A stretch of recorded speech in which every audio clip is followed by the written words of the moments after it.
How would you like to experience the thrill of never being held accountable for your actions? You could crush people like ants without consequence, or tear off their heads or limbs as you please. Believe me, such a life is but one small step away. What point is he trying to make? Freedom? But the freedom to kill? To do evil and get away with it? Why would you offer me that? The creation of a world is the ultimate scientific experiment. I have taken my research to the highest level, where I shall be not just a god, but also a servant to many sacred spirits.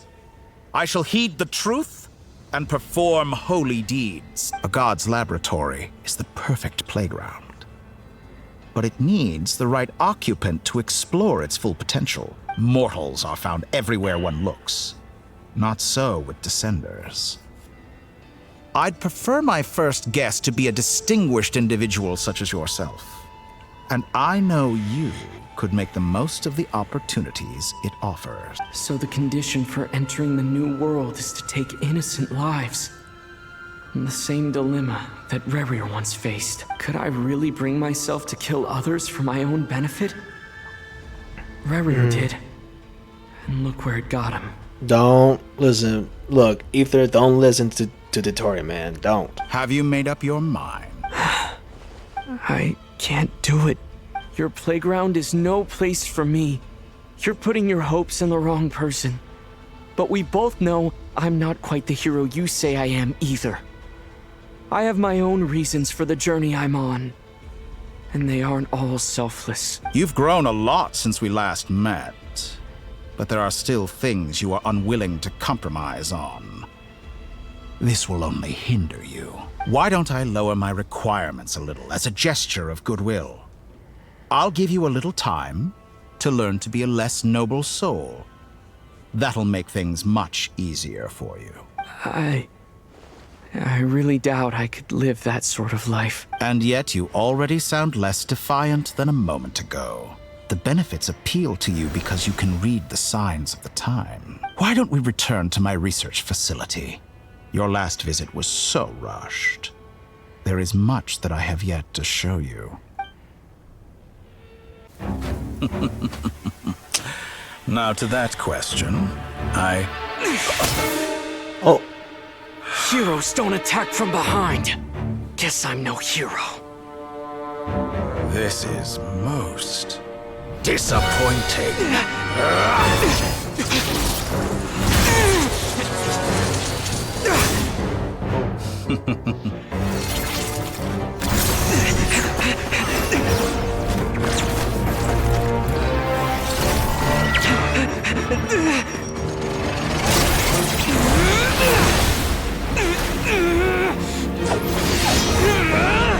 Okay.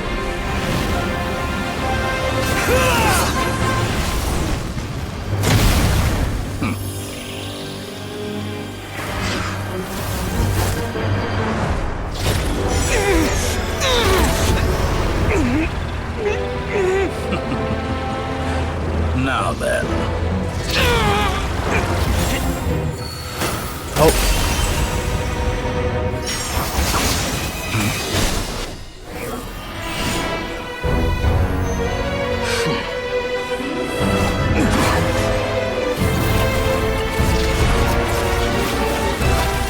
Okay. What? A new face.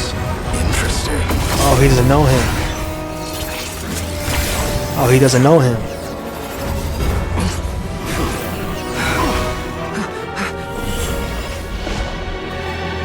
Let's go.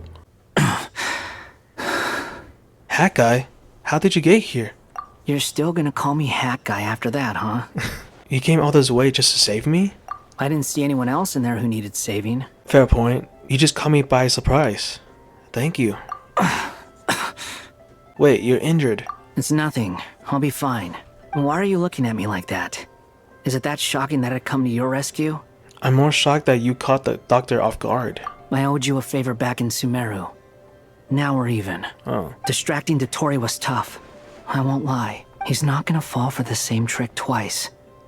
That was my one shot. I'd hoped to use it to take him out. Ugh. I never wanted to obliterate someone more than I do right now. Dottore doesn't recognize me. But his segments were originally made based on an analysis of my operational principles. I expect it's only a matter of time before he figures out what I am. So Dottore doesn't recognize Wanderer because he deleted himself from Irminsul. Yeah. Did he really miss his only chance for revenge by saving me? Why the long face? Hey, I'm not blaming you, okay? And I'm not complaining either. Rescuing you and killing Dottore are equally important goals. Everyone would be pretty stuck without you. It's best you live to fight another day. How are you holding Facts. up? Hat guy said I'm to put good. safety first, so we agreed to run as far away as we could after leaving the energy field and only meet up once it was safe. You don't look injured. It seems that Dottore didn't do anything to you. Yeah, I'm fine, guys. Thanks. All right. Rescue operation complete. Let's head back. There's a lot more work to be done before this is over.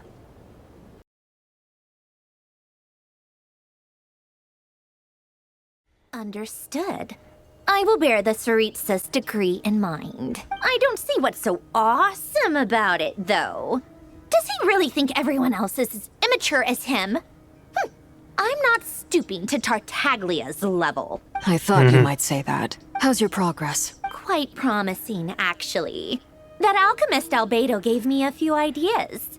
Remember how I asked you to look up some files for me? That stuff on the Nazi-Kreuz Institute. René de Petrichor and Jakob Ingold. Alain Guillotin despised René's theories and methods, but he never managed to come up with better alternatives either. So I adopted some of René's ideas. I thought Alain was like a father to you.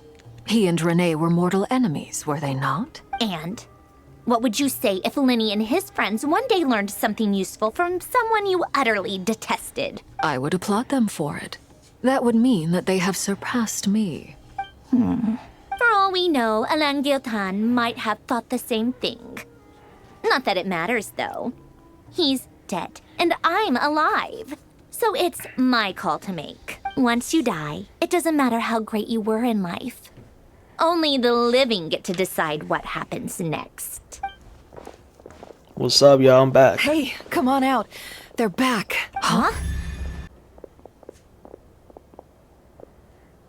You're back? And your head's still screwed on? And you still have all your limbs? I mean, yeah. What does it look like? Way to keep your composure, madam. Excuse you. I am perfectly composed. Hey, everyone, I'm back. Glad you're okay. What's Paimon? Yes, it's a huge relief. Sorry for making you all worry. Worry? Oh, yeah, right. You think we, the Fatui, were worried about you? Yeah, I really do. We were worried sick. Hey! The Traveler and I were already friends. You are free to join this mission in whatever capacity you please. Much like your tea parties. It's a laugh a minute with you guys. I must say, I was quite surprised when Mr. Albedo told me he would need no additional aid. We discussed this on our way back as well. I am rarely so unequivocal, but in this case, we had full confidence in Hat Guy. He said he knew what he was doing. Albedo and I pretty much had to just wait outside on standby. Meanwhile, Hat Guy broke into the energy field and rescued the Traveler solo. You didn't have to mention that. Well, I'm thoroughly impressed. You are a force to be reckoned with, Hat Guy. Is he back? Is he really back? Paimon! Traveler! It's really you! It's really me, Paimon. I'm back. Thank goodness! Paimon missed you so much! I miss you too. You can finally breathe easy, Paimon. It's great to have you back in one piece! Oh. Paimon's been having nightmares the whole time you were gone! Look at them. You know, once you reach my age, there's nothing better than watching a misty-eyed reunion between friends. It's nothing. Same goes when you get to my age, too. I bet Ino and Anefa would be tearing up as well if they were here. Varka, I'm not sure Anefa can cry. Oh, yeah, good point. Hey, your eyes are looking a little red and puffy. Come here. Let's hug it out. Wait. What? Ew, no. No, thank you. You're not my dad, okay? Knock it off. Everyone, I'm sorry for all the trouble I caused you. But the silver lining is, I didn't come away from this ordeal empty-handed. While I was being held captive, I learned a lot about Dotori's current capabilities, and what he plans to do with them. Allow me to explain.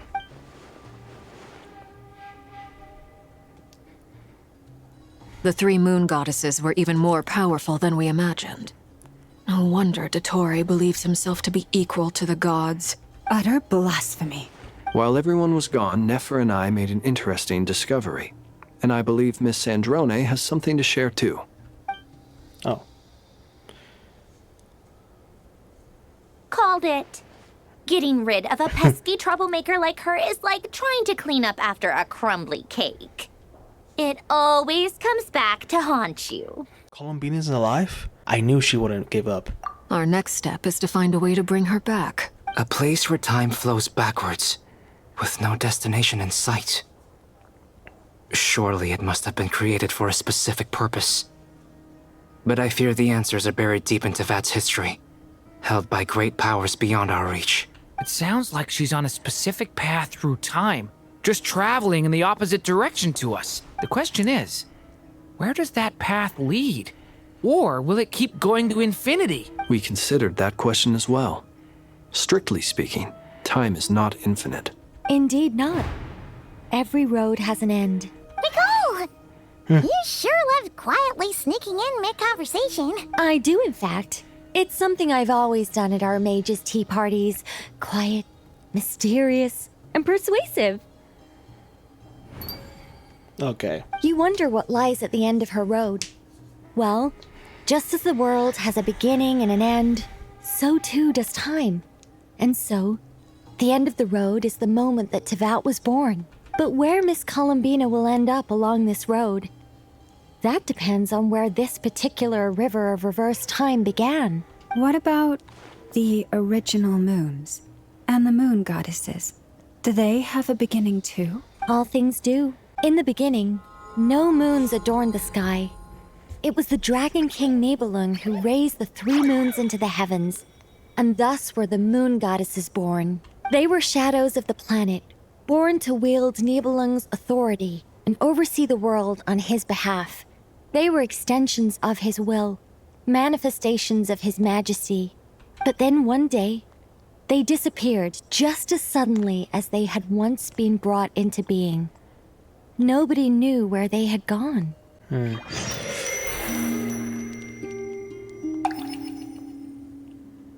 Like I thought. No more paths back to reality have emerged since. But how can I be sure that I'm going the right way without scenes from reality to keep me on track? I can't even be sure of how long I've been walking for. The further I travel, the less stable this space becomes. There are even moments where I can sense something that feels like abyssal energy. They can just materialize out of thin air. I have to keep my wits about me. Oh! We're here. Is that the Rahier of Solnari? You are the moon goddess. But how? Please, there's no need. I'm not interested in fighting anymore. I find that a little difficult to believe. Yeah. Honestly, so do I. The way you used my own power against me was... It was a brilliant strategy. And then, in the final moment before I was thrown into this space, I got to see an old friend. Mr. Dainsleif. Right. It was so long ago now. But we were friends once. When I first got here, I was filled with hatred, remorse, and rage. How I cursed and devoured. I tore everything here apart. I was consumed by the desire to leave this place and have my vengeance. But to no avail. This is a place with no exit. This is the second time I've entered this space. Though I have no memory of the first. I was torn to shreds the moment I entered. But this time I survived. It must be partly because of this new body, and partly because of all the Kuvaki I absorbed in Nodcry. Are you the source of the abyssal power in here? Not all of it. Some is from when I first arrived here and tried to destroy everything. But there was already a degree of abyssal power here before I entered. And like a venomous snake baking in the merciless sun, it tried to slither into my shadow. Tried to? So, you rejected it? Yes. Because after that, the world suddenly became silent from What do you mean? the voices in my head. They were gone. And then I saw her. Her? Thelindis. My former lover. Never mentioned that she saw a memory of Thelindis leaping into the moon's reflection. More precisely, I saw her afterimage. I'm sure the real her is long gone. She was just an ordinary Conrian. She couldn't have survived here for very long. Anyway, why have you come here? Didn't you know it was a dead end? If I hadn't escaped through the moon gate, my friends would have been in far greater danger. Oh, I see. Because of your power. The power of a moon goddess. What? You'd like to know how I know, wouldn't you? The one who resurrected me said so. I could hear deep lust for power in his voice. His voice? Do you mean Dottore? Dottore. So that's what he's called. Oh. He'd been collecting fragments of my body for a long time. Oh. Also that he could resurrect me at the moment of his choosing. So this is all his doing from the very beginning. This motherfucker. I had no interest in his research. But being as corroded by the abyss as I was, we were aligned as far as hunting the moons and recovering my strength were concerned. So that's why the Wild Hunt suddenly became so active in Nodcry. When I left the Fatui in my weakened state, Dottore must have felt that his time had come. Moon Goddess, could I ask a favor of you? What? I know this is a lot to ask, especially from someone who tried to kill you. If you refuse, I won't fight it. But this is the only thing I desire now. Nothing else matters. What do you want? I'd like you to take a message to Thelindis for me. Thelindis? But... Yes, she's dead. But like I said, I saw her afterimage. I can sense that some part of her soul remains here. Far, far ahead. Why don't you go and speak to her yourself? I can't. I don't know why, but I can't move freely in this space as you can. All I can see is a glimpse of her walking away. Just like the moment when I last saw her in life. In return, I will clear these abyssal obstacles for you. No, not in return. I'll clear them for you. Whether you want to help me or not. It feels like something I ought to do. Why? Yeah. Why, indeed. I've been asking myself that question a lot recently. Why did I do the things I did? I'm tired of it all. Tired of the person I became. People used me. And then I turned around and started using others. I hurt a lot of people. Yeah, no shit. I mean, you literally killed children back in Korea, so like... I think I grew tired of it long ago. But I wouldn't admit it to myself. And ultimately, that's how I ended up here. What do you wish to tell her? All of it. My past. My mistakes. Everything that happened after we were separated. Is it okay if I give her the abridged version? Yeah, I'm sure there's plenty you can skip over. Just tell her the important parts. Whatever you think that means. Like the part where you relentlessly tried to kill us. It's up to you. Love demands honesty. But my relationship with Thelindis was built on lies. We hid too much from each other. But after living my whole life in the shadows, I don't want to hide anything anymore. I will do my best.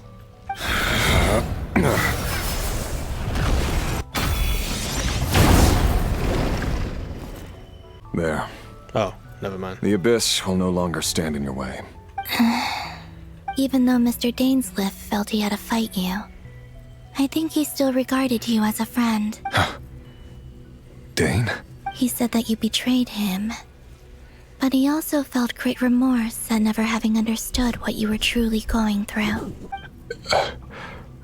Why tell me this? Because if he'd known that someone could take a message to you, I believe that's what he would have said. Thank you. It means a lot. I know this will sound strange coming from me, but don't die, Moon Goddess. I can tell that you're determined to get out of here.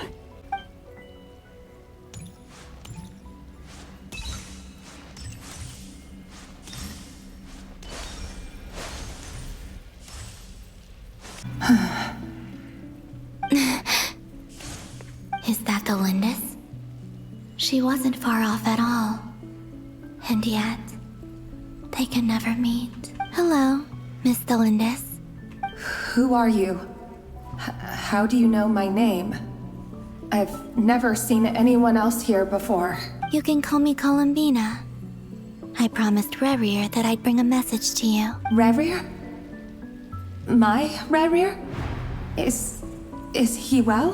He's doing better than he was. Better than he was, huh? Sounds like he's had a pretty rough time. Others have had a rough time on his account too. In many cases, their time ran out because of him. And I'm not just talking about the children of the Crimson Moon. So, things got worse before they got better. Could you tell me what happened, Miss Columbina? Are you sure you wish to know? Yes. This is my opportunity to learn the truth. No matter how hard it is to hear, I have to know. I admire your courage. However, time is short. I cannot stay here for long.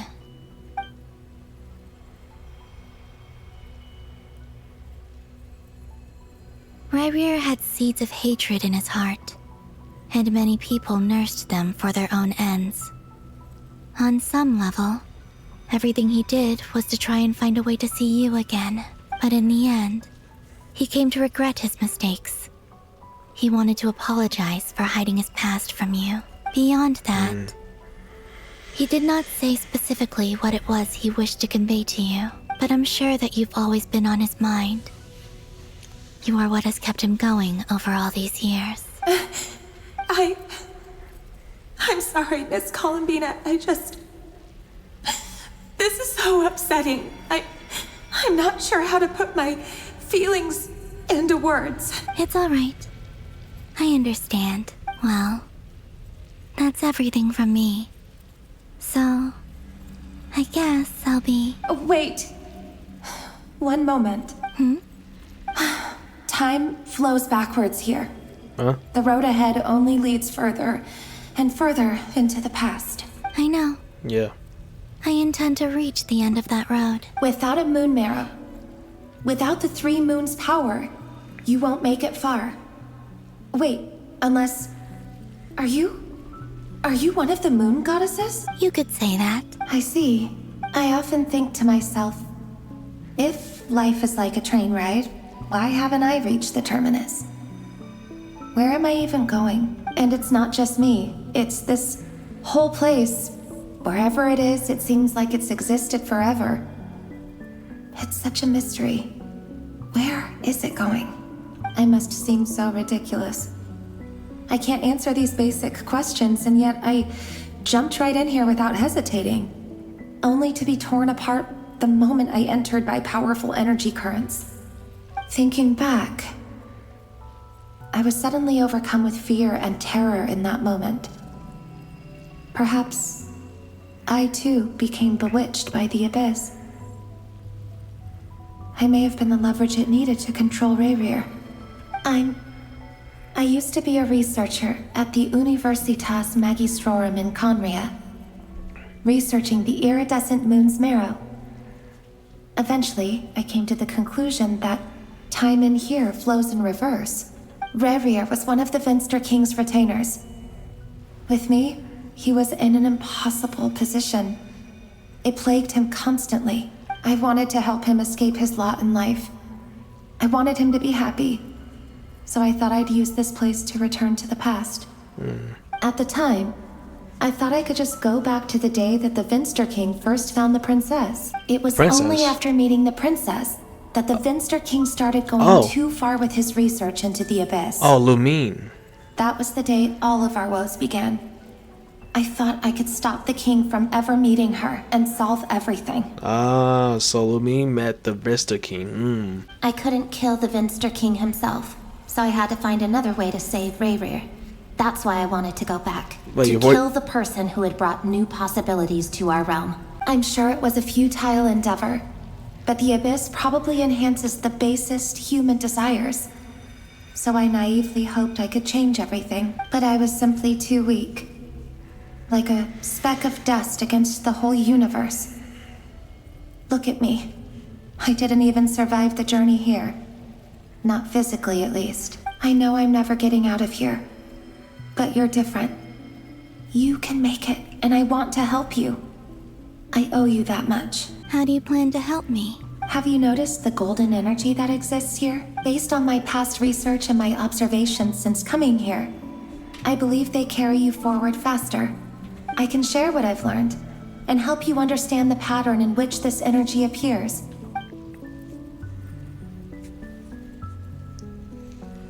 I think you just might...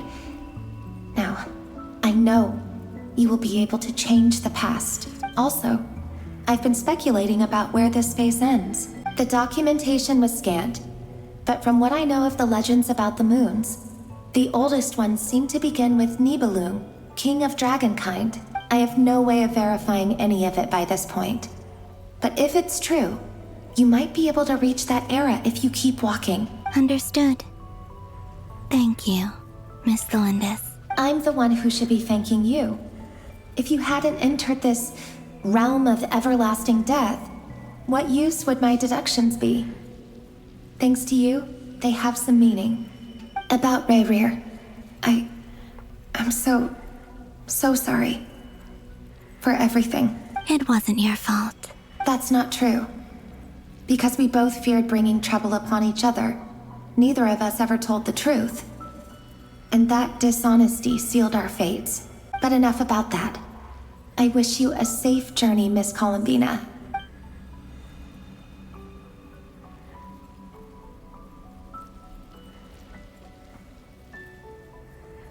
And may the outside world never have to experience pain like this again. Rayrir, you're there, aren't you? I cannot see you, because you exist in the future. I expect we'll be trapped in this prison of space-time for all eternity. But please, gaze upon the past, and then sit for a while. Let's find a place to sit down together, just like we did when we first met. Aww.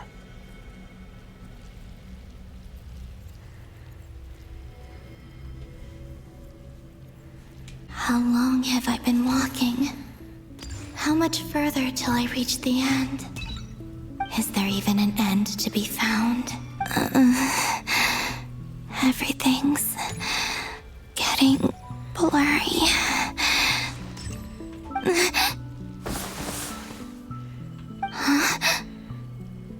What? Who's that? Nicole, is that you? Are you alright, little sister? Huh? Little sister? Have you come from the distant future?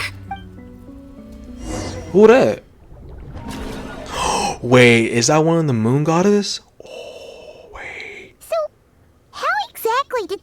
moons just disappear. Shouldn't it be a little harder to get rid of major creations like moons? The world is a vast and ancient place. On a certain scale, all life lasts for but a fleeting moment. Miss Nicole explained that the moon goddesses likely perished in the War of Funerary Flame. The moons themselves were also destroyed at that time, save for the Frost Moon, from which a new moon goddess was later born. Am I missing something then? 'Cause the stories say that the moon goddesses were born on the moon, but doesn't Columbina say she was born in Nodcry? Huh, you're right. Why do their birthplaces differ? What's the difference between the two generations of moon goddesses? Also, remember what Sandrone said? Her scans detected 4 moons. 4. In other words, 4 moon marrows. I don't know if this is a foreshadow or not, but this is just a theory. What if Columbina is the 4th moon goddess? I mean, you never know, right? Technically, the result of the scan means that 4 moon marrows were detected and positively identified as moons in that moment. In other words, this piece of information alone isn't enough for us to know how Miss Columbina is doing right now. Yep. We have no way of staying up to date on whether she's dead or alive. She's on her own for now. But at least she's trying her best to get back to us. Yeah. She's a tough cookie. And a sore loser, too. We have to trust that she'll find a way. Because we really need her power. As much as it pains me to say it, we've got no chance of beating Dottore in a straight-up fight. He's much too powerful. It wouldn't even be close. That maniac is going to devour everything in his path until he reaches us. We need to find someone or something that can stop him before he does anything worse. I'll be frank. Our only hope of defeating this false god is with a real moon goddess on our side. I'm not just saying this because Columbina's a friend and I want her back safe and sound. It's just the truth. Okay, man. Alright, I get it. You miss her, okay? And I know that even she was no match for him when he attacked, but I don't have a better solution. We're not giving up on saving her, whether she can defeat Dottore or not. Right. Don't worry, Miss Sandrone. We're all aligned on saving Columbina. No one's trying to argue that we can only justify saving our friend because it will help save the world. This is about multitasking. We want to save both. So, she's more than just a moon goddess to you guys. Absolutely. Duh! She's part of the gang! And you are too, you know. Yes, I know. You don't need to labor the point. I knew that the moment I came running over with my documents. Anyway, as for how we get Columbina back, I've been working on it constantly. But I think I'm still lacking certain information about the moon. I'd probably get there if I could continue my calculations, but the problem is, I've run out of computing power. Computing power? What was that? You mean you need more energy? Oh. No, the issue isn't energy, it's processing power. There's so much data to get through that the whole process has just ground to a halt. That's a tricky problem. René de Petrichor of the Nautitzenkreuz Ordo once foretold the fate of the world. But I don't know how he did it. My guess is that he used the primordial sea's power. However, that won't work for me. His methodology was vastly different from my own. What's worse, they're incompatible. And to top it all off, we can't even leave Nodcry. Ugh, this is so annoying. If I'd known we'd run into a bottleneck like this. Well, no, the design bureau's a bust as well. Curse that Dottore! Couldn't have made this harder for me if he tried. Oh, what do we do then? How about we grab a bite to eat and take a break? Okay. Maybe something will come to mind after you've cleared your head. You don't get it, do you? I'm trying to calculate the fate of an entire world here. And I need accurate results, not big prophecies.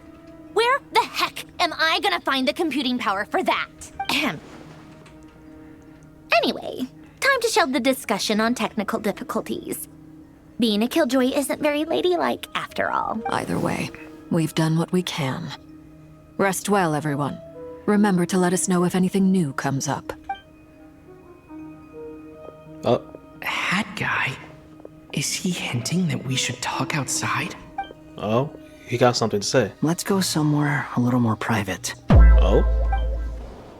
You know that Dory went back to Sumeru, right? Yeah. Yeah, she mentioned she was planning to head back. Things aren't looking good for Notcry. She's gone to spread the word so that Sumeru has a chance to prepare for the worst. From what I know of Dottore, there are two possible reasons why he hasn't made a move yet. One is that he's still working through some kinks in his new powers. The other is, he wants to see how we're going to react. He'll easily devour everything eventually, so I guess he's in no rush to make it happen. The first false god he made was me. Now it's his turn. Even though my records were erased from Irminsul, Dottore's ideas haven't changed one bit. He once told me that becoming a god was like turning yourself into a hungry wolf or giant serpent to devour the moon. Clearly, he began studying the moon goddess's powers long before he even tried making a god. He's always wanted to get his greedy hands on divine authority one way or another. And in the end, he devoured the moon where I failed. In the desert of Sumeru, there is a chessboard built by King Deshret, also known as Al-Ahmar. I don't know if it was a real game, or if he was just trying to challenge his servants and citizens in some way. But creating games and setting rules, gods do that as a matter of course. That's the kind of power Dottore craves. Now he has the Trilunar Authority. His power is leagues beyond the common people. I don't think there's any point in other nations rushing to the front line. They're better off focusing on defense and hoping they can fend off any threats that spill out from Notcry. Wait, so are you saying that we actually might lose and not win? Either way, Dory will inform Lesser Lord Kusanali, and she will contact the other gods in turn. The Seven will have some recourse available. If nothing else, their protection should keep the rest of the world from descending into chaos as quickly as Notcry has. So on the bright side, even if Notcry is doomed, your friends in other nations won't be in any immediate peril. That's good to know. But I'm not ready to give up on Notcry yet. There's a word for people who refuse to let anything go. It's called being greedy. Maybe it sounds greedy to you, and probably naive too. But whatever you call it, that's what gives me the determination to keep fighting. Battles are fleeting, but the will to fight is a long-term commitment. Give up for even a moment, and your resolve will shatter. Why do you always feel the need to do the right thing? No one is born to be a savior. I mean, who's gonna criticize you if you fail or give up? Don't take this the wrong way, but Dottore said something similar to me. I guess the Fatui attracts people who don't believe in saviors. Not necessarily. It's less about belief for me. I just want to know how determined you really are. After all, I don't owe anything to anyone else here. Only you. Me? You look kinda worried. If your arch-nemesis was about to achieve their ultimate goal, I think you might feel a little worried too. That's true. Dottore is about to become an omniscient, omnipotent deity. That's gotta be a bitter pill to swallow. Still, you're calmer than I expected. Obviously, I have to admit that my past self was a reckless fool who misunderstood not only the point of revenge, but how to achieve it. And as much as I want my vengeance, I know I'm not gonna get it by acting alone. If the world's taught me anything, it's to think before I act. Too bad it never taught me any other virtues, though. So, I am going to destroy Dottore. No matter what it takes. Oh, you serious? So, what's your plan? I'll get to that. First, tell me, what do you think of Sandrone? Just like Paimon said, she's a friend, part of the gang. How much do you trust her? This is a serious question. Think carefully before you answer. Although she's with the Fatui, she has her own values, and she's helped us a lot. If nothing else, she's clearly going the extra mile for Columbina. You know what? I'm gonna say this, but like this is like the most talkative that the Traveler speaks. Like it's actually so insane. Like ever since we head into Not Cry, the Traveler has been talking more and more and more up to right now. Like he's talking way more than before. Like, bro, this is new. Like, damn, bro. Good job, Holy First. I see no reason not to trust her. If you say so. In that case, the three of us need to talk. I have some thoughts about her computing problem. It can be solved, but it will come with a cost. How much? If I can afford it, I'll cover it. Sometimes your heroism really backs me into a corner. You know that? Come on. Let's go talk to her. Miss Androne, Traveler. What's up? Hey there. Paimon's here too!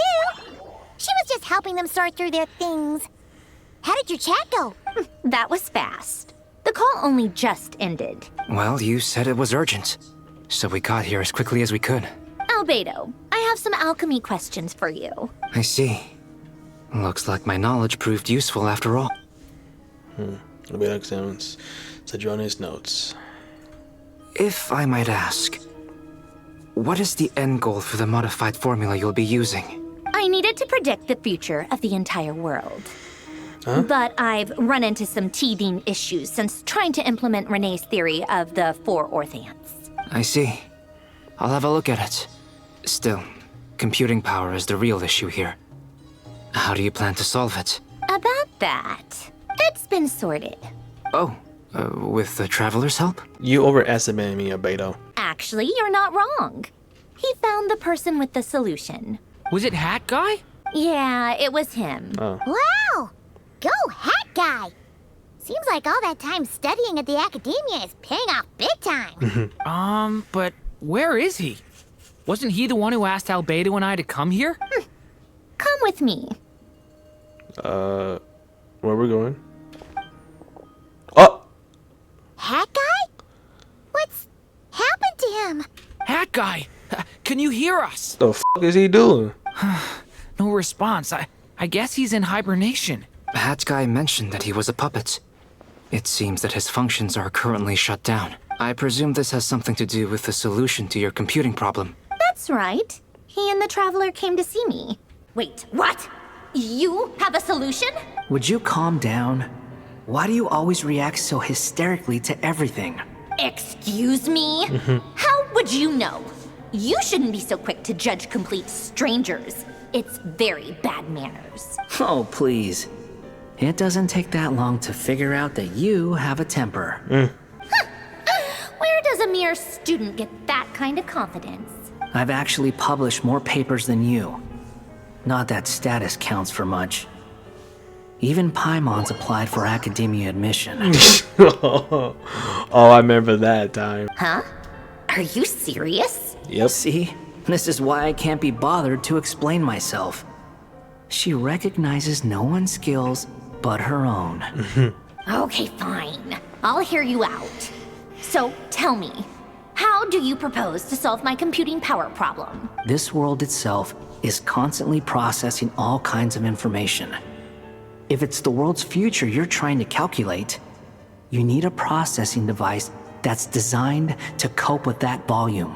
Easier said than done. Only Irminsul can handle that kind of...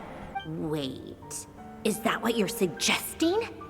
But surely we can't just plug my formula directly into the ley lines. You should be able to tell that I'm not human, right? Yeah, I noticed.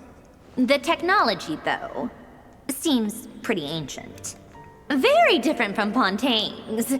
It's a completely different system. Conrian, to be precise. I'm what they would have called a puppet. Puppets need an energy source and processing power. The artisans who built them sought out the materials most suited for that purpose. You? Do you mean... The Traveler and I have talked it over.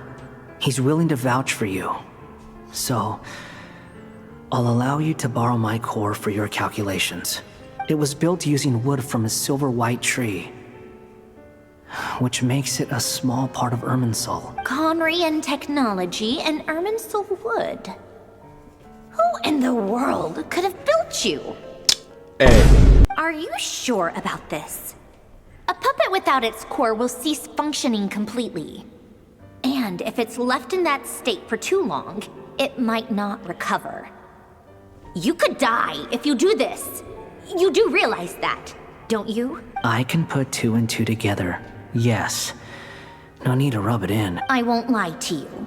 This has never been done before. I cannot guarantee your safety. Doesn't matter. I'm prepared for the worst. Did you two actually talk this through? Is he... Are we really considering this? Yes, we discussed it. The bottom line is, he trusts me, and I trust you. Let's give it a shot, shall we? Honestly, I have no clue where this kid even came from. But for whatever reason, he lent me his core to use in my formula. I'm very close to finishing my calculations now, and the core is currently in use. So I'm sorry, but I can only show you a sketch right now. This is what the core looks like. Huh. A silver white branch. It certainly matches the legends told about Irminsul. Is Hat Guy gonna be okay? He's not gonna die, right? Right? In theory, he should be fine. As long as we put his core back in time. Beyond that, all I can say is that I'll try my best to avoid risk and make sure the core doesn't sustain any damage. I think I know why you called us here now. Someone needs to watch over his body and make sure it's protected until the process completes. Correct.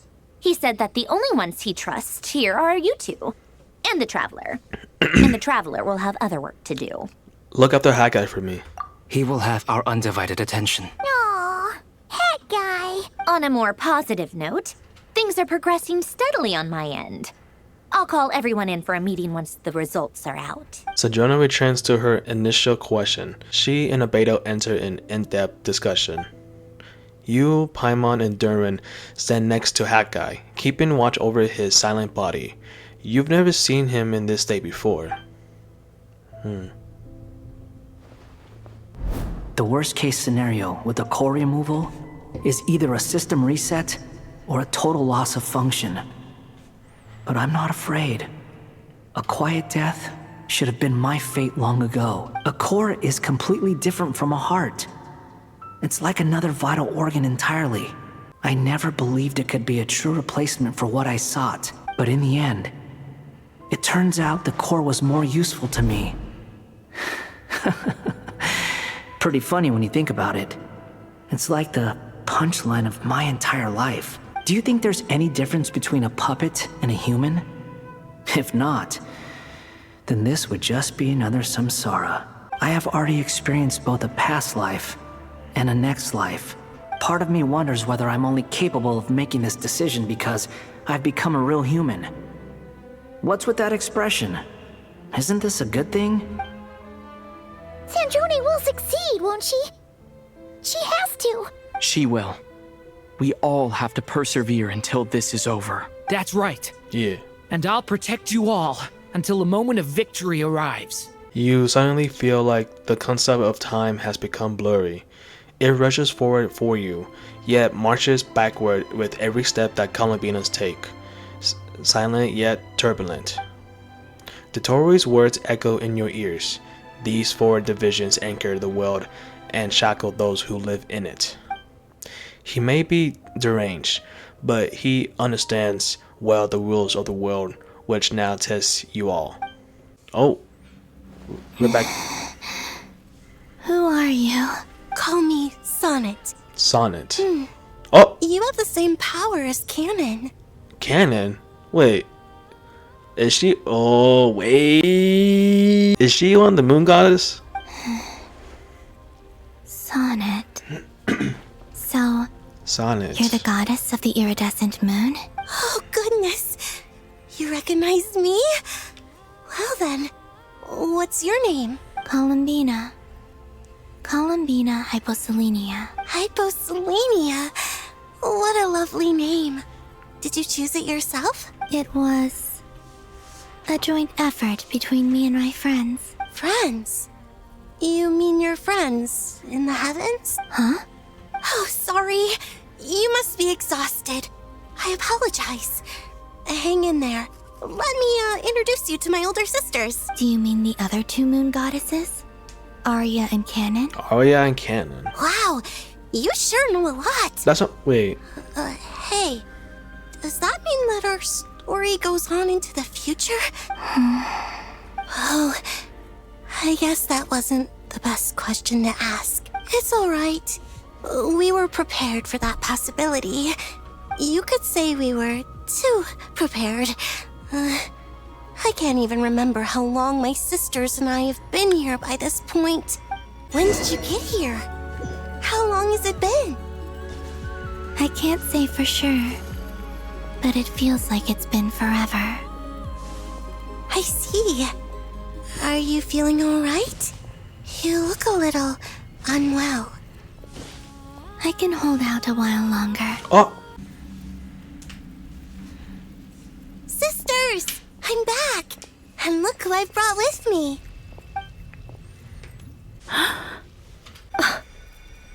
Oh, damn, hold on. They're actually beautiful. Wait, hold on. Oh my.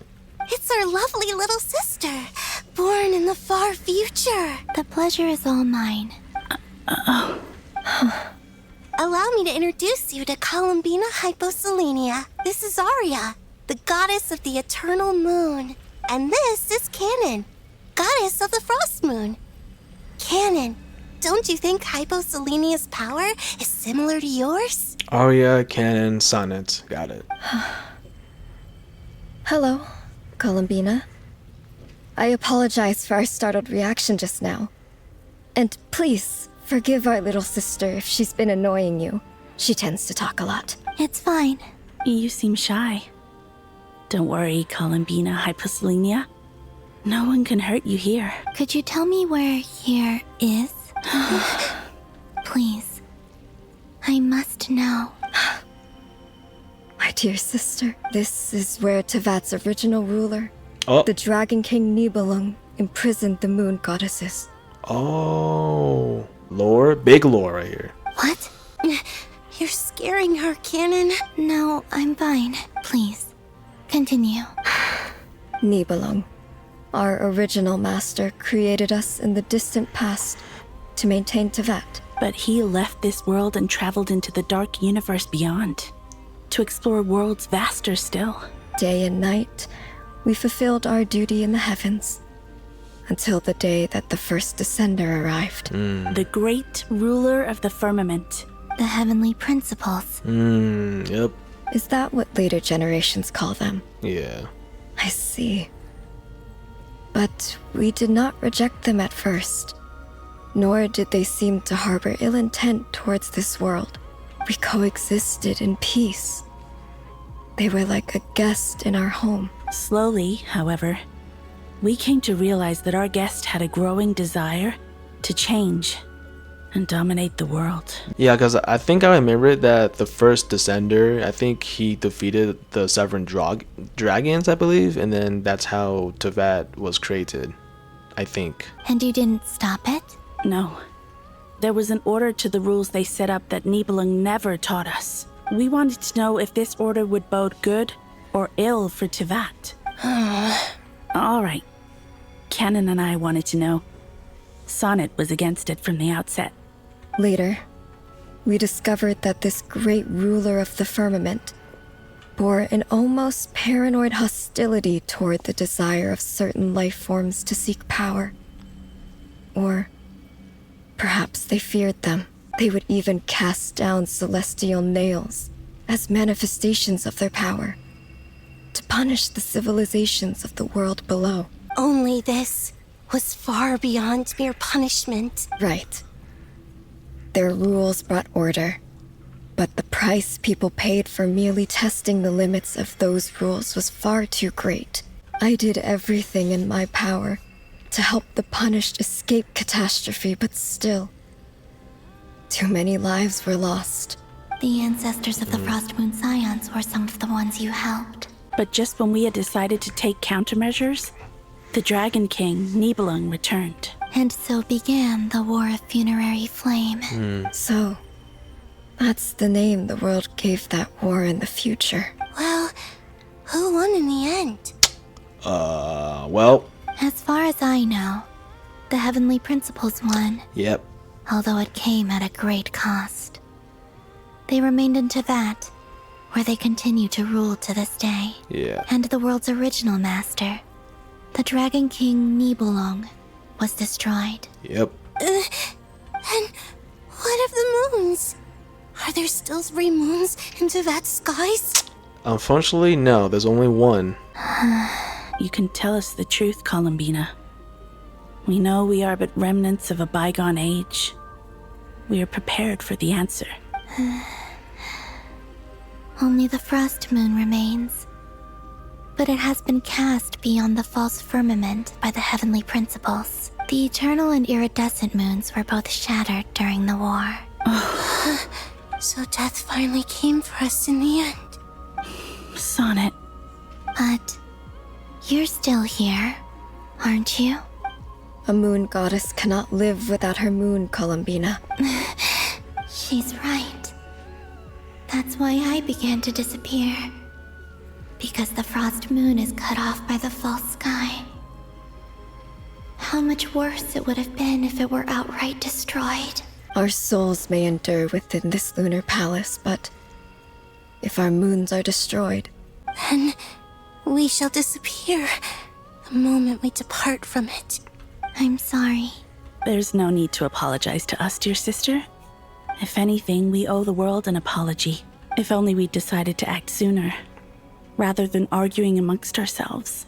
all the more reason not to spend this time in regret and repentance. Instead, we should focus our efforts on how we might help our future sister. Sorry? Don't you see, Columbina, your story is not yet over. Is that not why you are here?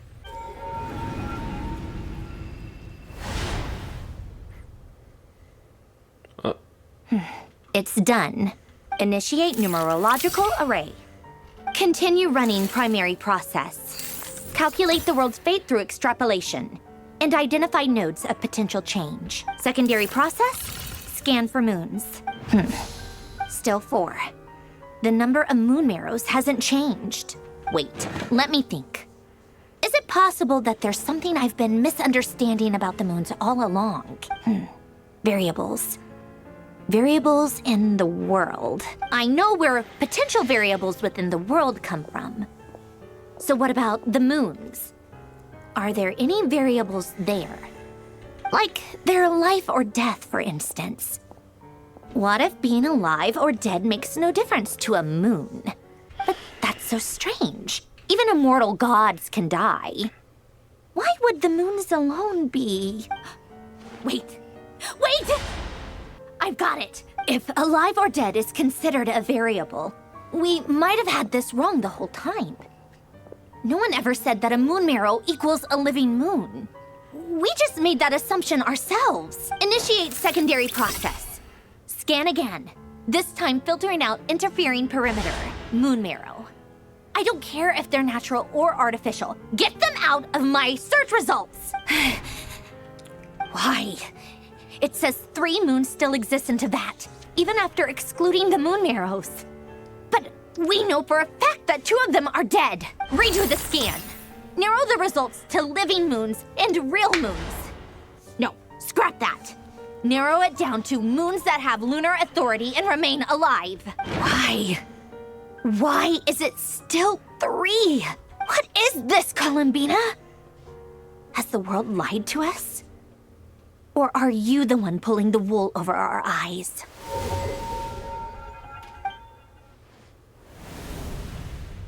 So, you think that the moon's reflection might be where Nibelung imprisoned the 3 moon sisters? Yes, it would explain a lot, such as why that space would respond to a moon goddess's power, opening the moon gate at her command. It would also explain why Miss Columbina has been unable to leave, and why time flows in reverse there. In the messages she sent, Columbina promised us she'd find a way to return.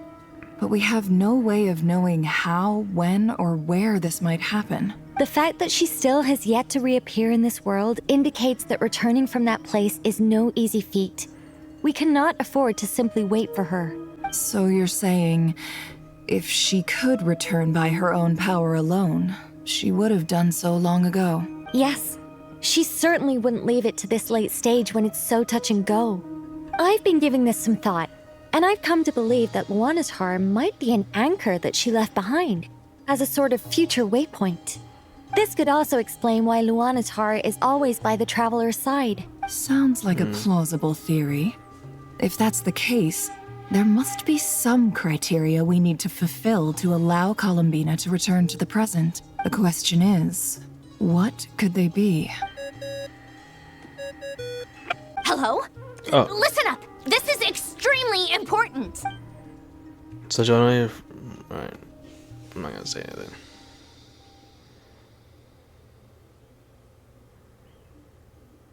Not only is Columbina alive, but she may well exist in a form unimaginable to us. I'm still unclear on the details, but she's done something truly inconceivable in the past.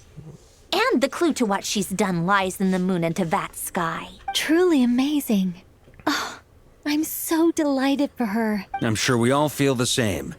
And I'm sure Columbina is ready to get back here and fight by our side. I'll keep my calculations going and try to find some way of coordinating with her. But that's not an excuse for everyone else to slack off, okay? All of you had better keep trying to think of solutions. How can the dead moon still live? And Luanatar?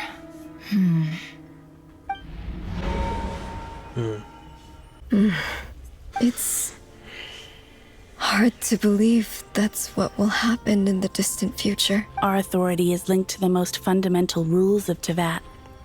I suppose it's no wonder that many would covet that power. I didn't realize that when you said friends, you meant people who live down in Tevat. That's so lovely. I always wanted to go down there and have some fun. Have you ever tried leaving this prison? Of course. Between us, we've tried everything. But no matter where we go, this space will eventually bring us back here. It's like the center of a whirlpool. Everything ultimately converges here, at the moment when Nibelung imprisoned us. In that case, have you tried using any of those pathways that connect this space to the real world? Sorry? What are those? They're passages through which you can make small-scale changes to reality by using Kuvaki. Or am I the only one who can use those passages? Because part of my soul remains in reality. Kuvaki. What is that? You don't know what it is? You don't know? It's a unique kind of elemental energy found only in Nodcry, the land from which the moons arose. Oh. Well, it's true that the moons first rose up from the part of Tevat you say is called Nodcry. But there is no difference in the elemental energy between there and anywhere else. What? Could you show us some of this Kuvaki? Hyposelenia? Maybe if we see it, it'll make more sense. Okay.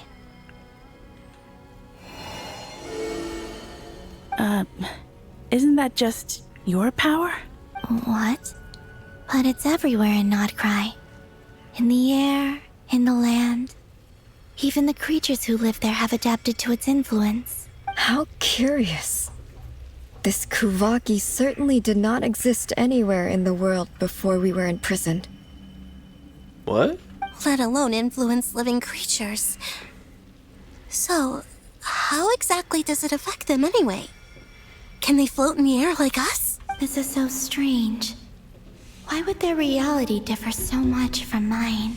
Columbina, you're looking for more than just a way out of here, aren't you? Yes.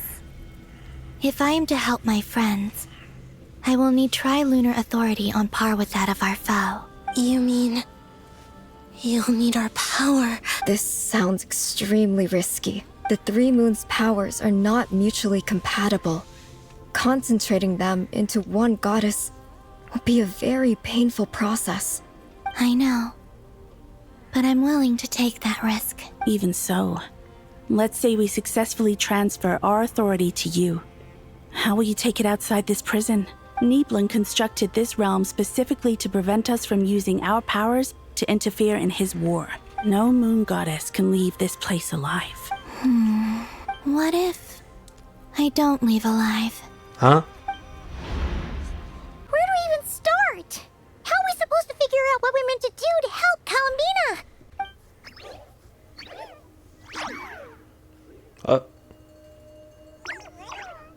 Columbina? What do you need from us? What? If she really got to the beginning of time in there, how do you think she'd leave us a message?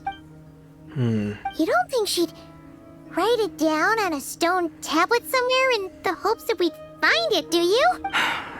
Seems unlikely. Columbina may not talk a lot, but she thinks deeply about issues like this. Let's review what we know. This is the Columbina who fought alongside us against the Reykir of Solnari, and with whom we celebrated Moon Prayer Night. She knows our personalities, our ways of doing things, even our unique strengths and abilities. So, if she wanted to tell us something from a long, long time ago, what would she do? Oh. What? Huh? Traveler, you once said that those golden ripples also appeared when Luanatar was born. What if Columbina left Luanatar here, not just as an anchor to the real world, but for some other purpose? If she is part of Columbina, and Columbina knows that I can see past events through her. Oh yeah! Like when you peeked into Rarer's past through his heart!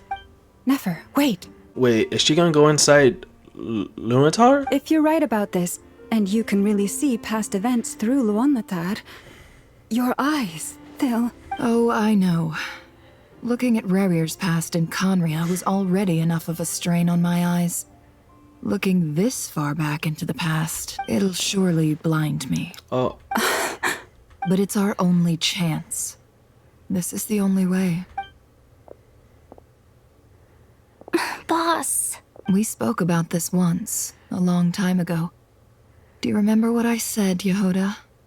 The day I lose my sight, the Curatorium of Secrets will be yours to run. But... What's wrong? I'd be overjoyed if I were you. This day's come a lot earlier than either of us expected. I need to know you'll honor our agreement, Yehoda. Promise me. Yes, Boss Neff. I promise. Are you sure you don't want some time to think this through? What is there to think through? I should have gone blind after our battle with Rerir. Frankly, it's almost criminal that I got away with it for this long.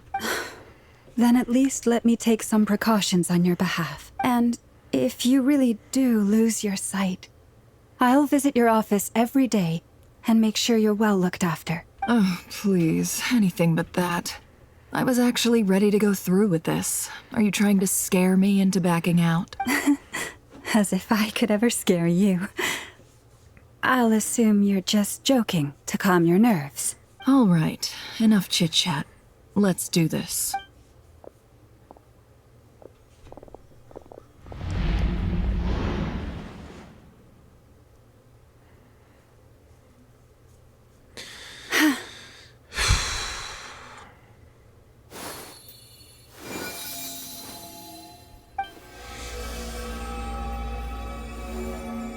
All done. Good. Now give me some space. Come on then, little one. Show me what happened in the past.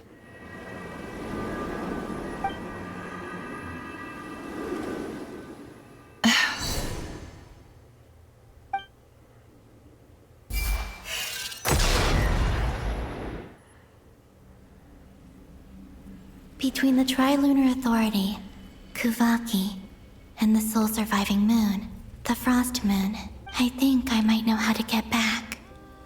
But I will need my sister's help. Time to go talk it over with them. Have you decided what to do?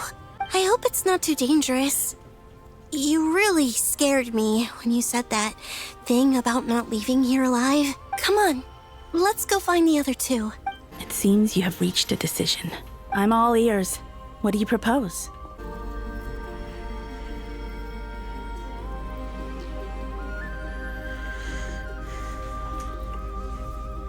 Have you figured it out, Columbina? Tell us. How do you plan to leave this place? I intend to die here, in this moment, and then be reborn in the future with the help of my friends. What? What are you saying? How can the dead be reborn? And how will you inform these future friends of your plans? You can't exactly leave oracles. Nothing can escape this place. Not a single ray of moonlight. And even if you found a way, what if they never find the message you left for them? You'll... No, that won't happen. Come again? They will find my message. I'm sure of it. I'm not following. How exactly will you achieve this? It's quite simple, really. First, I will leave my soul here.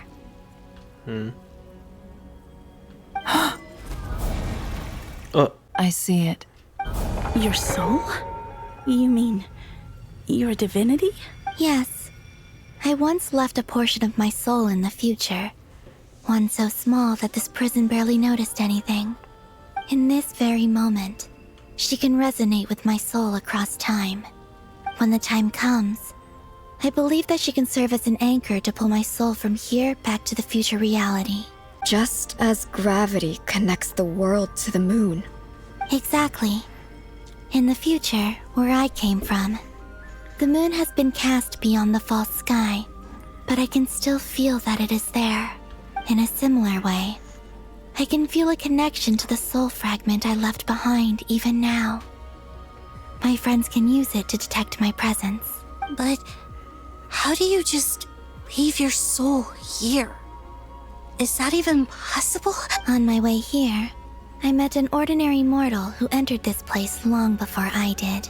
Her body is long gone, but her soul remains. And before that, I encountered an old enemy whose entire soul survives here intact, while the power that once corrupted his body has faded away. So, perhaps this space is specifically designed to imprison divinity and authority, but not the physical body. Still, even if your body can escape, would it not just be a lifeless husk without the soul inside? Wait, is that what you meant when you said you wouldn't leave alive? Yes. I shall turn my body into moonlight and pour it over Nodcry. Oh. That power shall protect the land and quietly blend into it, awaiting my soul's return in the future. However, I cannot do this on my strength alone. I would need your help to do this. So I'm humbly asking for your assistance. Oh, dear sister, you need not be so formal. As I said before, we are but remnants of a bygone age. You, on the other hand, were born alone in that distant future, and you have walked a long and lonesome road since then. How could I bear to let your story end here in this dungeon? Don't forget, we are your sisters, your family. Arya's right. Actually, I've always wanted a little sister. Can you imagine how it's been for me? Getting nagged by two older sisters all the time. Now, I finally get to be the big sis. And not just that, but I get to help you return to your world, too. How could I say no to that? Sonnet. Kennen? I'm sorry. I know this is a bold request. The Frost Moon is rightfully yours, and it remains intact. Oh, no, please, don't misunderstand me, Columbina.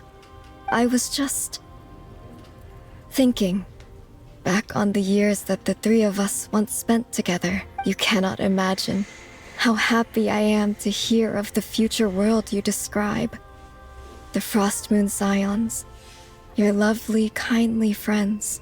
For the three of us, whose purpose in life was to maintain the peace in Tevat, it is a great relief to know that the people of this world live in such an abundant future. If your plan can save them, and save not cry, I will gladly give you all that I can.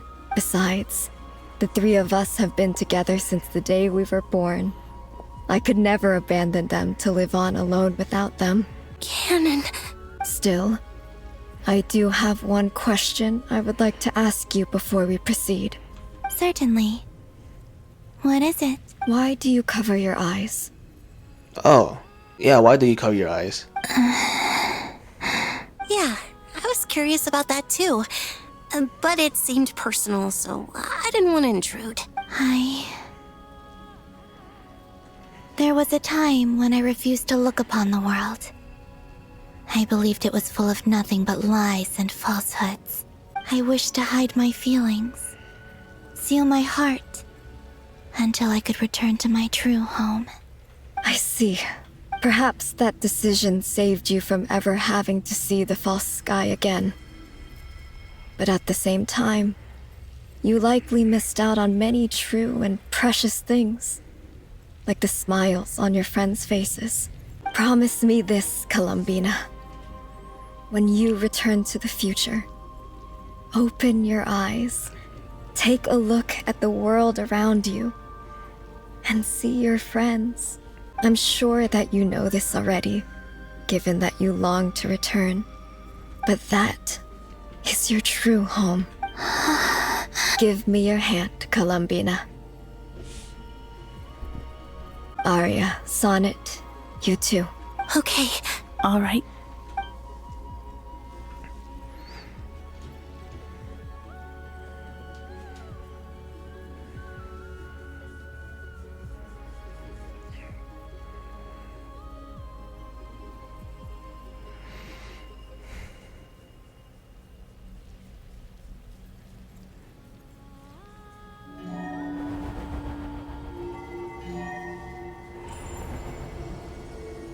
Oh. We once were the songs sung for eternity, but now it is you who must continue to sing.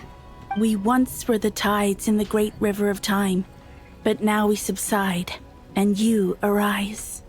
We were the messengers of madness and inspiration. But now, the lies have faded, and your truth must endure. We are souls awaiting the sun. You must return to be with those who smile when they see your face.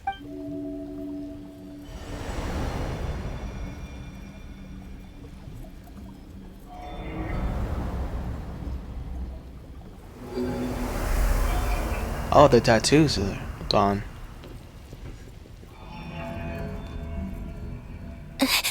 Is it done? Yes. We have transferred the authority over all 3 moons to Columbina Hyposelenia. From this moment on, she is the Trilune Goddess, the one and only moon goddess of this world. Ooh.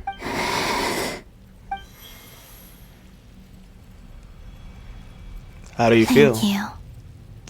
Thank you, my sisters. Now go, and do what you believe is right, Columbina Hyposelenia. Be aware that we cannot grant you the power of the 3 moons beyond these prison walls. The conflict that arose over their remains following our disappearance will still take place. I understand. Sisters, oh, my body. It feels... Now that we have given up our power and authority, our bodies are merely mortal shells. This prison is dissolving them as we speak. It's okay, Sonnet. The end must come for every god, just as it does for every human. That's all this is. The final destination of our lives. Canon and I will be by your side the whole way. We have one final request, Columbina. Could you use the 3 moons' power to send us back into the real world? Now that we have lost our powers, I doubt this space will seek to hold us further. It's just... we would like to spend our final moments together in the only place we ever called home. Of course. Gladly. Sonnet. Yes? Don't... I wish I could tell her not to give in to the abyss. Not to be afraid. But is this really what I should say at this moment? Don't forget. I'm so glad to have a big sister like you. No, Hypo. Thank you. I'm okay. I'm not afraid. As long as my sisters are with me, I won't be afraid. It looks like this is goodbye, sisters. Goodbye, Columbina. Take care of this world in our stead. I will. And now, it's time for me to bid farewell to my body too. May it become the moonlight that keeps Nodcry company through the long years ahead. So this is why Nodcry was not always home to Kuvaki. It only appeared after I poured my body out upon this land. And only this land. Kuvaki responds to me because it is me. My body. Answering the call of my soul. And the golden energy I've encountered on my way here was, in fact, that very soul. Which I am about to leave here to guide me. O power Trilune, eternal moonlight. I, Columbina Hyposelenia, lay aside my body. Let it be cast into the dark night to illuminate the future. May it be a companion to all who dwell beneath the moon.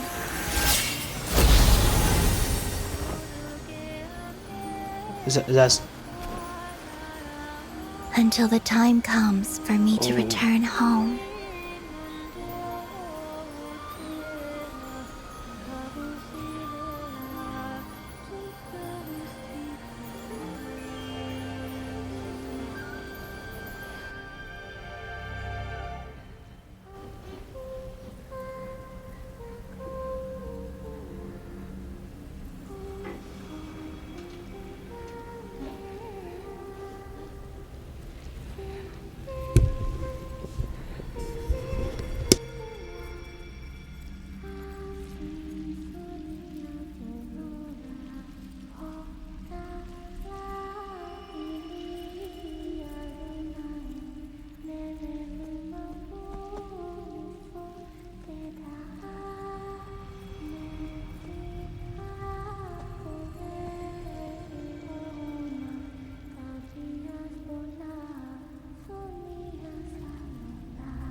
Were we even allowed to see that? Can you still see? How many fingers am I holding up? I see 2 fingers, and a look of sheer terror on your face. Truly astounding, Miss Nefer. Your eyes have glimpsed the very ends of the world, and yet they remain as sharp as ever. Or is the credit for this miracle due to Miss Lauma? It seems that even time itself is no match for your medical skills. Surely you jest, Mr. Flint. I suspect we have Columbina to thank. She must have realized the immense toll that the ritual would take and purposely set aside some of her power in the past to protect Nefer's eyes when this moment arrived. There is always a great price to pay for witnessing the truth, but it seems that this time, Columbina has shouldered that burden on our behalf. She chose the perfect method of getting a message to us. Though her eyes were always shut, she was clearly so perceptive. She knows us well. She knew exactly how we would think and what we would try. Despite being separated by time and space, we're seeing the same possibilities and seizing the same opportunities. We still don't even know if she's okay right now. But as long as there's a chance we can do something, we'll fight to make it happen. I'll get you back somehow, Columbina.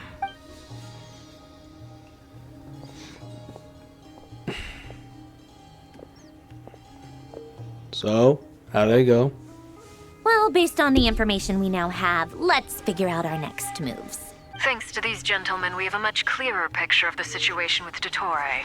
The civilian population has been moved to safety, so we no longer need to hold back. Miss Androne, how are the calculations going? So far, so good. I'll keep seeing how far I can push the system, though. Can't have Hat Man being powered down for nothing. There's still a long road ahead. Where should we begin? Everyone exchanges looks, then starts discussing a plan of attack. The battle ahead is filled with unknowns. No one can say how strong Dottore's grasp of the three moons' power is. But you are not about to admit defeat. Everyone is united and knows that no single person can accomplish the task ahead alone. Your only chance of victory relies on everyone working together, and just maybe, as a team, you can reach the moon and bring your long-lost friend safely back home. Our plan is clear. Time is short, so let's get moving.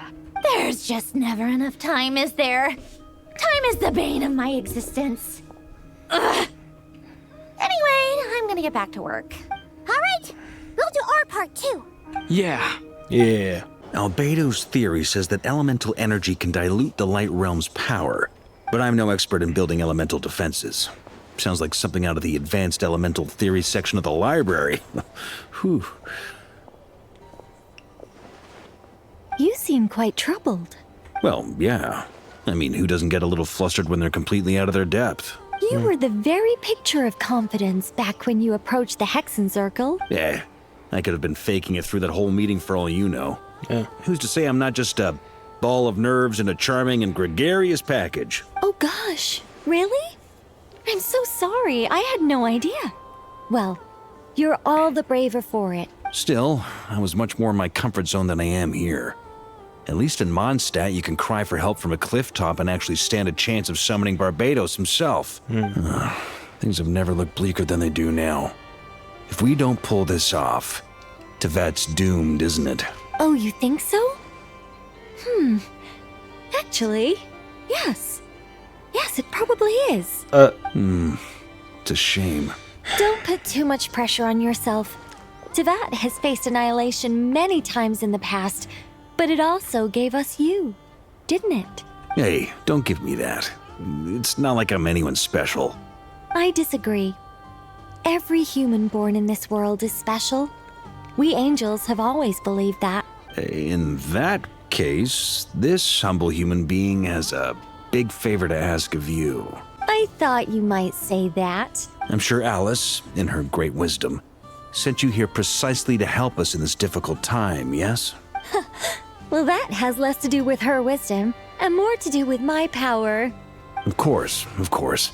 Well, the thing is, these elemental defenses we're about to build, I don't think it's a question of if they'll fail, but when. Durin's findings from his patrols make it clear that Dottore is constantly expanding his territory. First it was his lab, then the design bureau, and now this. It's not realistic to completely stop him encroaching on the rest of Nagrai. Rather, our goal should be to stall him for as long as possible. If Miss Sandroni's calculations are correct, well, they're the closest thing to certainty we have in this situation, so let's assume they are. Anyway, her calculations suggest that our best hope for victory lies in Miss Columbina's return. It's up to us to slow Dottore's advance and buy time for her to make a return. Are you asking me to help you with building the defenses? No. I'd like you to prepare for what comes next. When he eventually reaches us, we will have to fight him. You were an angel once and a mage now. I'm asking you to lend us your protection. Oh. Can I take it that you're triggering the terms you fought for during our three-way talks? Well, technically those terms were about protecting Mondstadt. But if you're happy to agree to the change in location, then yes, let's do that. You're cashing in on this much sooner than I'd imagined. Well, yeah. The way things are going, I might not get another chance. Very well. The mages have heard the knight's plea, and we will respond. To tell the truth, Alice and I had already discussed how we might help you all, so I didn't come empty-handed. I always like to be prepared. This is... wow. Yeah. This is great. Seriously, thank you. What's the plan? What's the plan? It's been many long years since I had a chance to dazzle humanity with a little divine intervention. To humbly serve as a reliable and responsible guide. Anyway, Knight of Boreas, please accept this gift in recognition of your great virtue. Go now. May the angel's blessing deliver you safely to your destination. Sandrone, how are things going? Glad you asked. You two are about to become the first people to lay eyes upon my masterpiece. Oh. Or should that be the first person and the first, specter? Hey! Whatever. Come, feast your eyes on this. Wow! We've never seen something like this before. It looks impressive. What is it? This meter displays the progress of my formula. Currently, it's still making the most important connections. Once it's finished running, I'll deliver it right to your side. And then we can finally bring Columbina back. What do you mean, deliver it? Can't you just tell us over the Dodo communication device? It'll just be some numbers, right? You're such a greenhorn. This isn't the kind of formula you solve in math class. It's a highly complex algorithm capable of constructing a framework of rules. Whatever. We'll be here all day if I start trying to explain it. All you need to know is the formula must be completed before we can bring Columbina back. Got it. I'll share the data with you. Nicole's agreed to let me use her information channel, so we just need to use the Dodo communication device like so. And there. Now you can check in on my progress. Wow! Look What? at that! You're amazing, Sandrone. So are we just breaking the fourth wall now? About time you recognized my genius.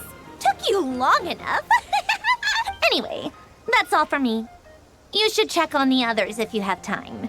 Make sure we don't have any weak links in the chain. That might sound harsh to you, but close supervision is a common practice in a Fatui. Not looking to catch anyone out. I just care about everything going smoothly. That's all. I'm kinda stuck here while the formula's running, so I need you to be my second pair of eyes in the meantime. Thankfully, Miss Nicole has come to our aid. Nasha Town is now looking very well defended. Golden Flame. Yes, that's Nicole's power, all right. Based on the latest message from Grandmaster Varka. It sounds like they've reached an agreement. The situation should be more stable with her assistance. Everyone will have at least some degree of protection. Albedo! Durin! Hello there, you two. What's up? Are you well rested? Yes. That's good to hear. As per the plan, Albedo and I will be in charge of Nasha Town. As Dotori's energy field expands, it's creeping ever closer in that direction. But we will do our best to hold our position. We fought side by side many times before, and always with great success. I believe this time will be no different. So don't worry about us.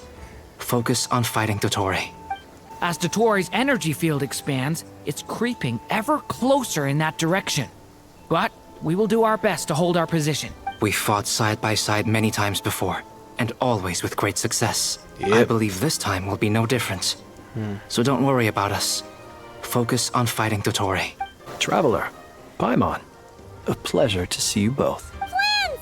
How's everything coming along? Fairly well, if I do say so myself. Personally, I am ready to confront Dotori head-on. Ooh, you sound much more serious than usual. To be honest, I am not usually fond of exercising my full strength. For one thing, it's hardly conducive to maintaining a low profile. Besides, I believe one should have the right to choose when to show their hand. I am conserving my strength until the moment of battle is upon us. Anything to boost our chances of victory. Seeing you get into the zone like this really puts Paimon at ease. Huh, Traveler? Yeah, me too. I consider it an honor to have your trust. Rest well.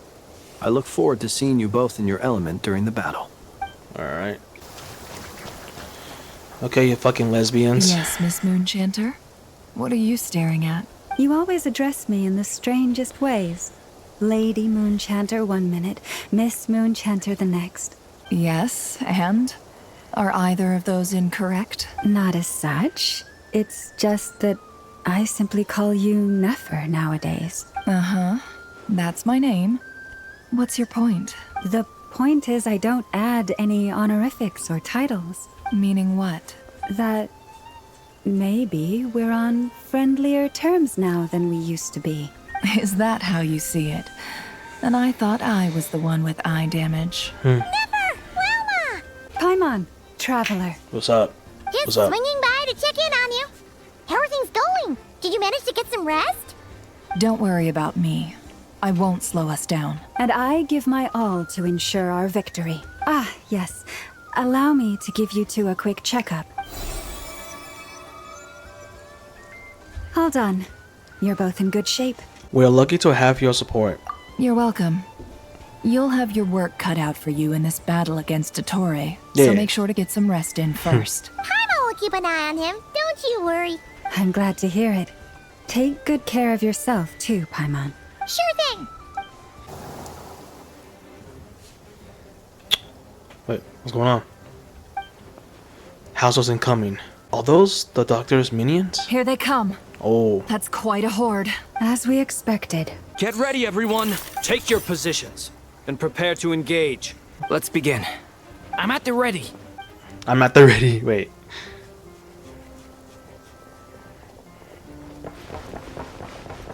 Okay, first person. Alright, here we go. To dust. Okay, now we head to Nefer and Lama. Forest, protect us. These creatures cannot stand against us.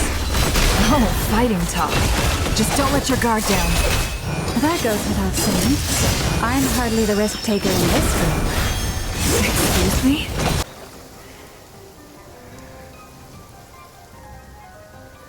Okay, Durin and Beto, let's go. Moment of burst.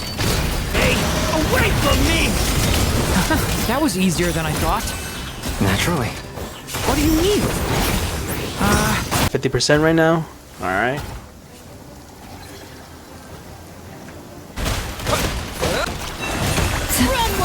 By the frost in the hole. People have always used fire to drive away wild beasts. Wouldn't a lantern work just as well? You read my mind, my dear friend. I was just about to say that. All right then, dear friend. Bring the light. Be silent.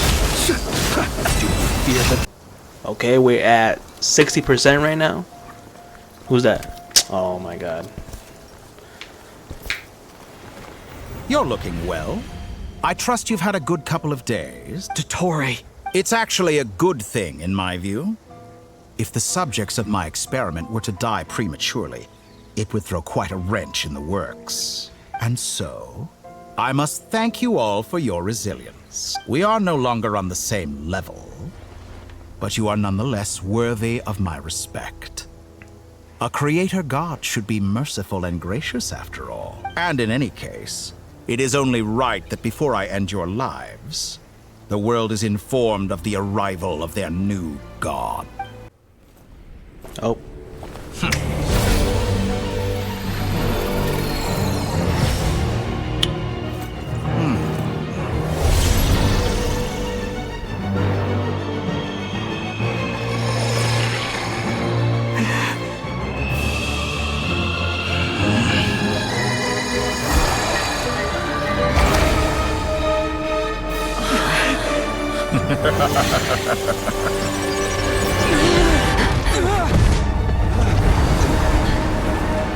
Oh.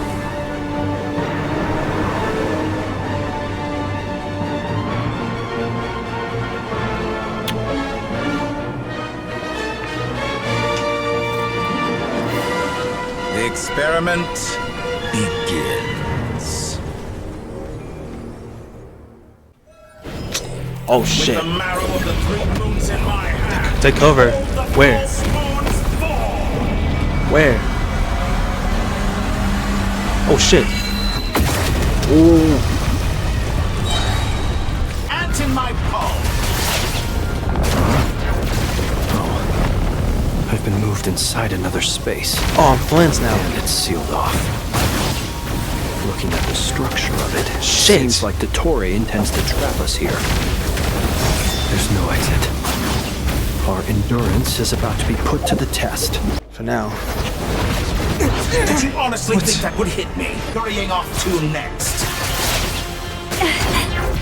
Looks like Dottore has opted for a divide and conquer strategy. But we will not allow him to triumph. Now, I shall pray for our victory. Entropy bends and I'll stand against me. What's this supposed to be? A knockoff version of the space Columbina got trapped in? But where am I going? But why am I going backwards, dude? We'll see about that, Dottore. My apologies. I had not intended to take your team today. But why the have a choice? Obey, and I can release them. No. An excellent deal, if you ask me. Bombs away! Leaving openings on purpose. I'm aware you've been working on some little tricks to surprise me with, but it appears that none of them have come to fruition. My guess would be that you're trying to bring Columbina back. But then, where is Sandrone? Or are you trying to buy time for her? I always found their friendship to be a curious phenomenon. Two highly incongruent personalities, and yet they share a deep connection. Speaking of Columbina, I once saw her as like a younger sister. We got along quite amicably while she was with the Fatui, but then one day she suddenly decided she would refuse to take part in any further experiments.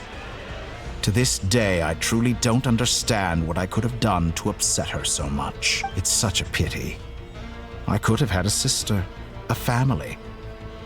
But alas, she grew to dislike me. You're not fit to be family to her. That I can't deny. So many people, all obsessed with playing out the same tired old dramas.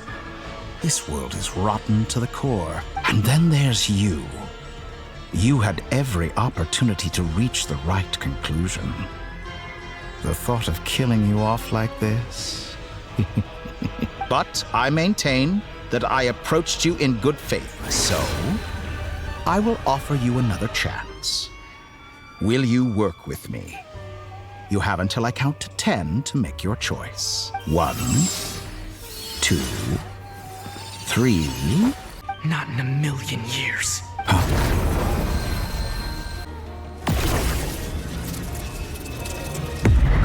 Oh!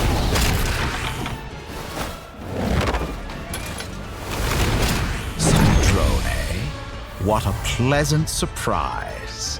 I didn't think you'd join us all the way up here.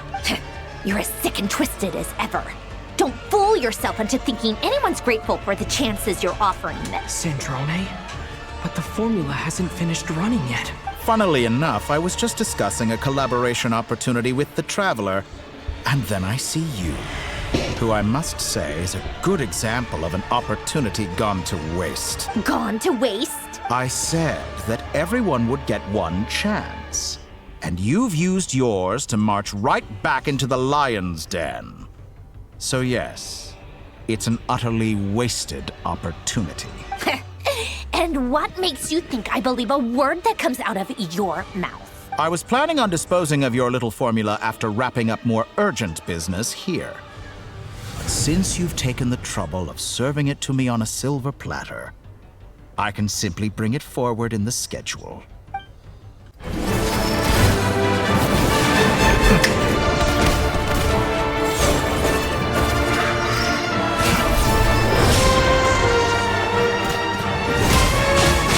Okay.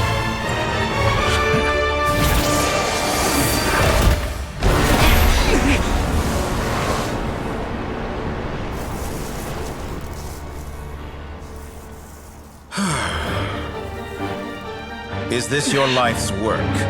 This piece of trash?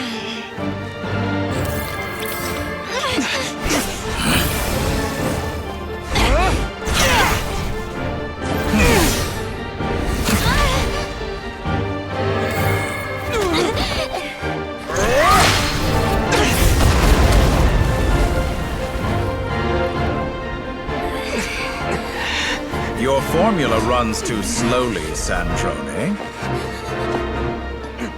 You put your hope for success on others instead of fighting dirty. That is why you have failed. Now, whom should I slay first?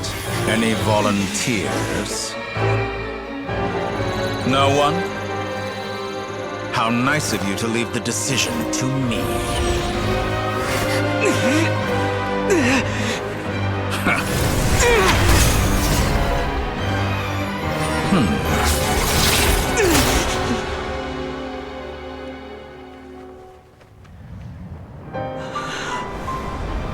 Oh.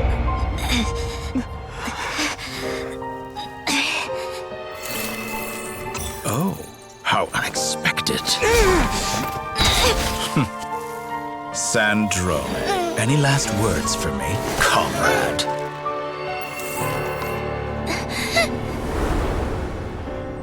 Is there anything you wish for? Not really. But I've always known what I don't want. Go to hell, Dottore.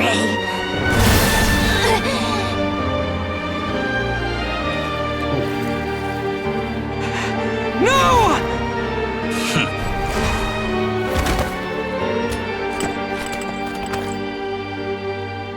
And now, you have failed.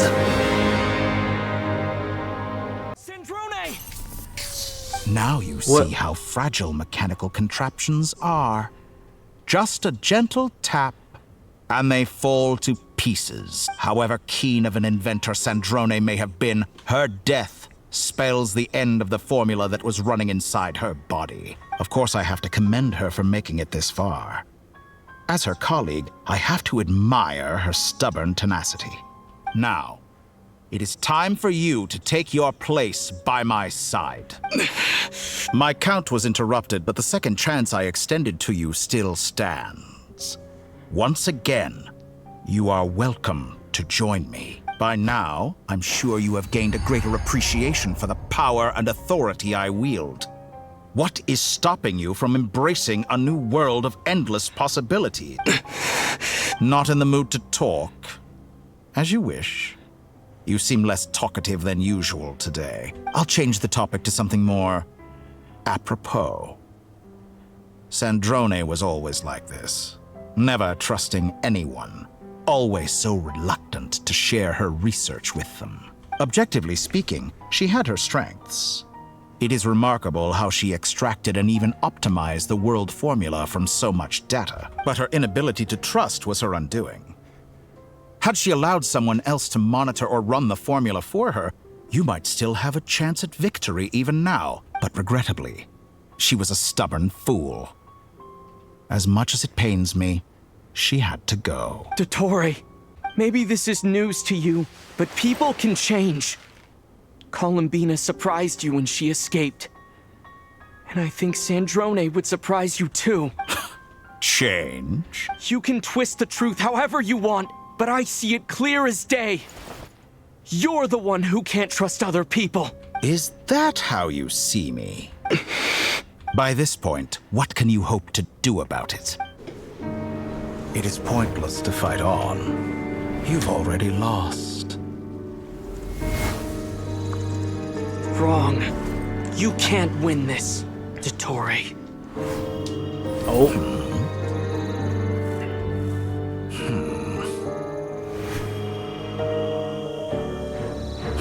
What? Oh, let's go. Oh, let's go. Let's go. Let's go. Let's go, Nicole. My formula can get us 90% of the way. It will connect you to Columbina.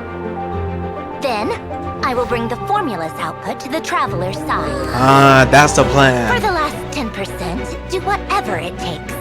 Just bring the moon down. Ah. Let's go, Barker. Let's go.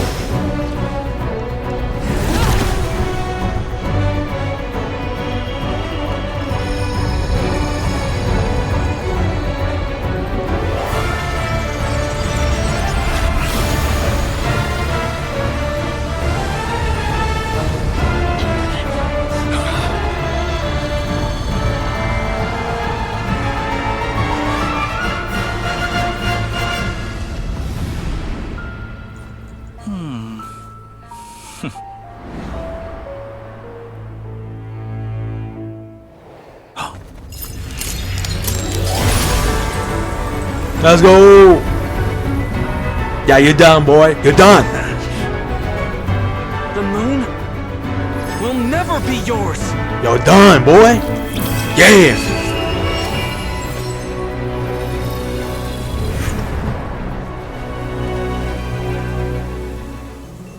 I turn my body into moonlight and pour it over Nodcry. My soul, I leave here to inform my future friends. Lastly, I will hide the Trilune Authority within the Frost Moon. And when my body, soul, and authority are reunited, finally... Columbina!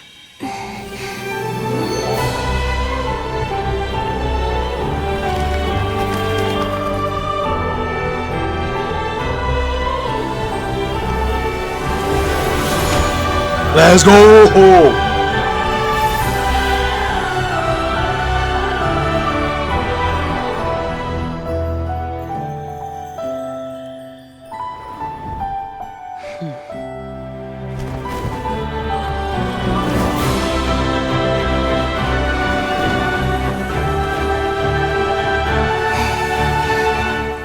It's been too long. I'm back.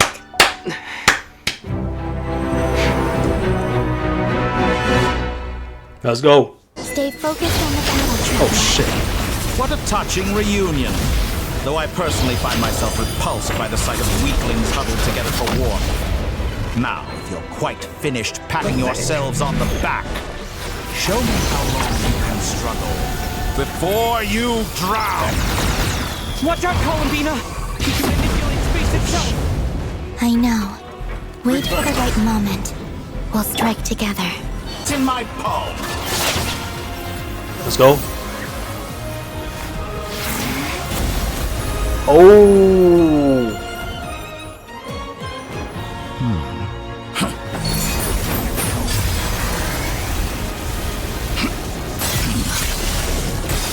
Let's go. Let's go, boy.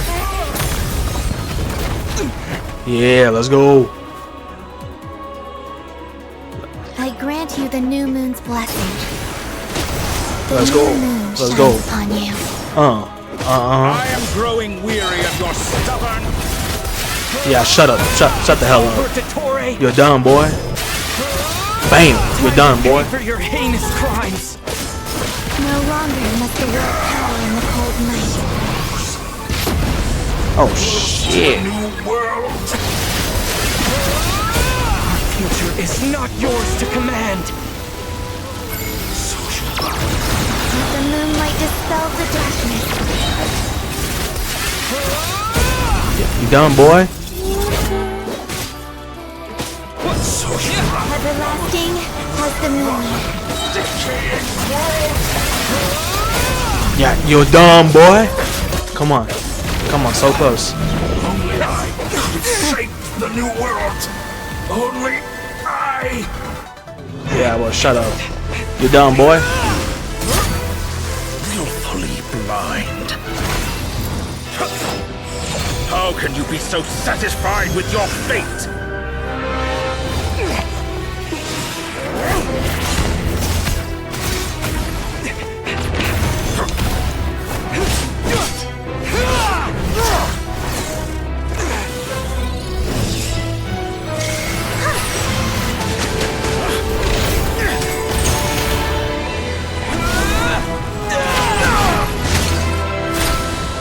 Let's go. One down. Let's go. One down.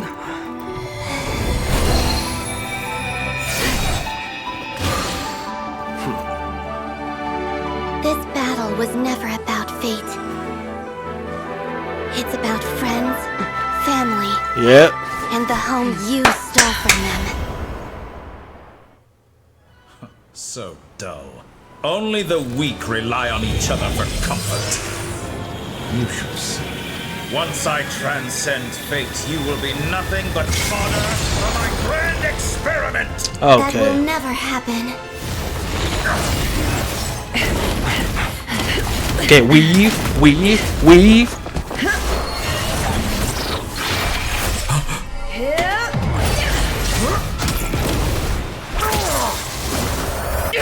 Oh, okay. Let's go. Yeah, okay. Alright, let's go. Let's go, llama.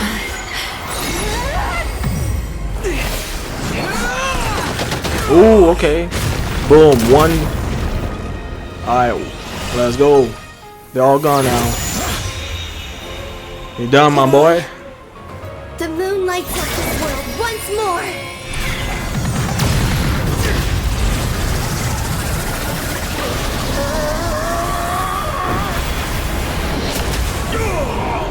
You're done. This loathsome world.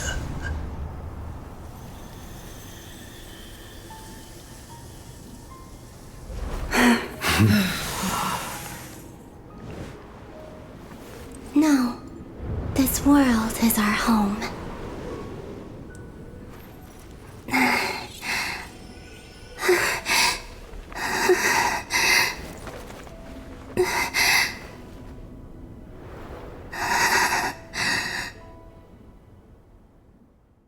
After the battle, you return to Nacha Town. The scars left on Nokrai by the doctors slowly began to heal. After learning of the crisis' end, people gradually return to Nokrai, and the frost moon in the sky also remains within this world. No, you're doing it wrong. The moon looks like this now. Oh. What are you drawing, children? The new moon, Mom. It looks different than before, doesn't it? Also, can I go buy a sugar sculpture today? Please? Just one? All right. I suppose today is a special day after all. Almost like a festival. Extra, extra! Get the latest Nasha Express here! Post-disaster report! Nasha Town reborn beneath a new moon! The voyage begins today! The future looks bright thanks to the League. Want a copy? I knew things would be different. But I didn't think that would include the moon. They say a new moon goddess has been born. A new moon goddess? Who's saying that? The Frost Moon Scions? I guess so. I'm not too clued up on the details. As far as I'm concerned, the moon's still in the sky and it's business as usual. Hey, since we've come all this way, shall we grab ourselves a free meal while we're here? Are you a convert now? Or are you just here for the free lunch? Oh, come on. What does it matter? After everything we've all just been through? That smells good. All right, that's it. I'm hungry. Time to eat. Come on! We gotta get there early, or there won't be any good spots left. Shh, keep it down. This is a residential area. What if people are still sleeping? Why is it so noisy outside? Good morning, Paimon. Sure you don't need 5 more minutes? It's okay. Paimon was pretty much awake anyway. It's been so long since we last had a chance to relax, huh? Feels like time is moving slower than usual. Oh yeah, by the way, where's the Torre? What about you? Did you rest well? Well enough. Somehow I wasn't as sleepy as much as I expected. Still winding down from everything that's happened? Or are you wondering how our friends are doing? Or is it about what Dotori said to you? A bit of everything, I think. But don't worry, I'm feeling okay. Okay, if you say so. But don't push yourself, alright? Oh shit. Let Paimon know if you need to talk. What we just went through was a lot. Yeah. It's totally normal if you need some time to get back in your groove. Luanatar disappeared after Columbina came back. Apparently, she was part of Columbina's soul or something. Still, Paimon kind of misses Luanatar somehow. But anyway, you did great. So did Paimon. We all worked our butts off to contain this disaster, and in the end, we made it.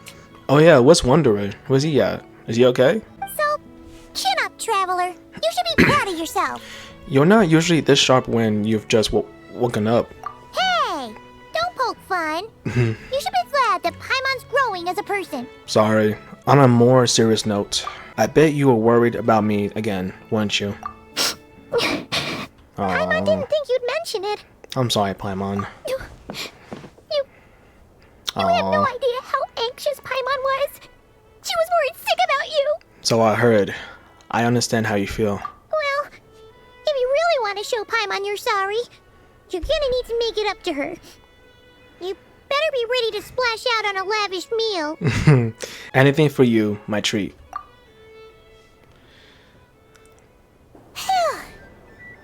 Okay. Paimon's full now.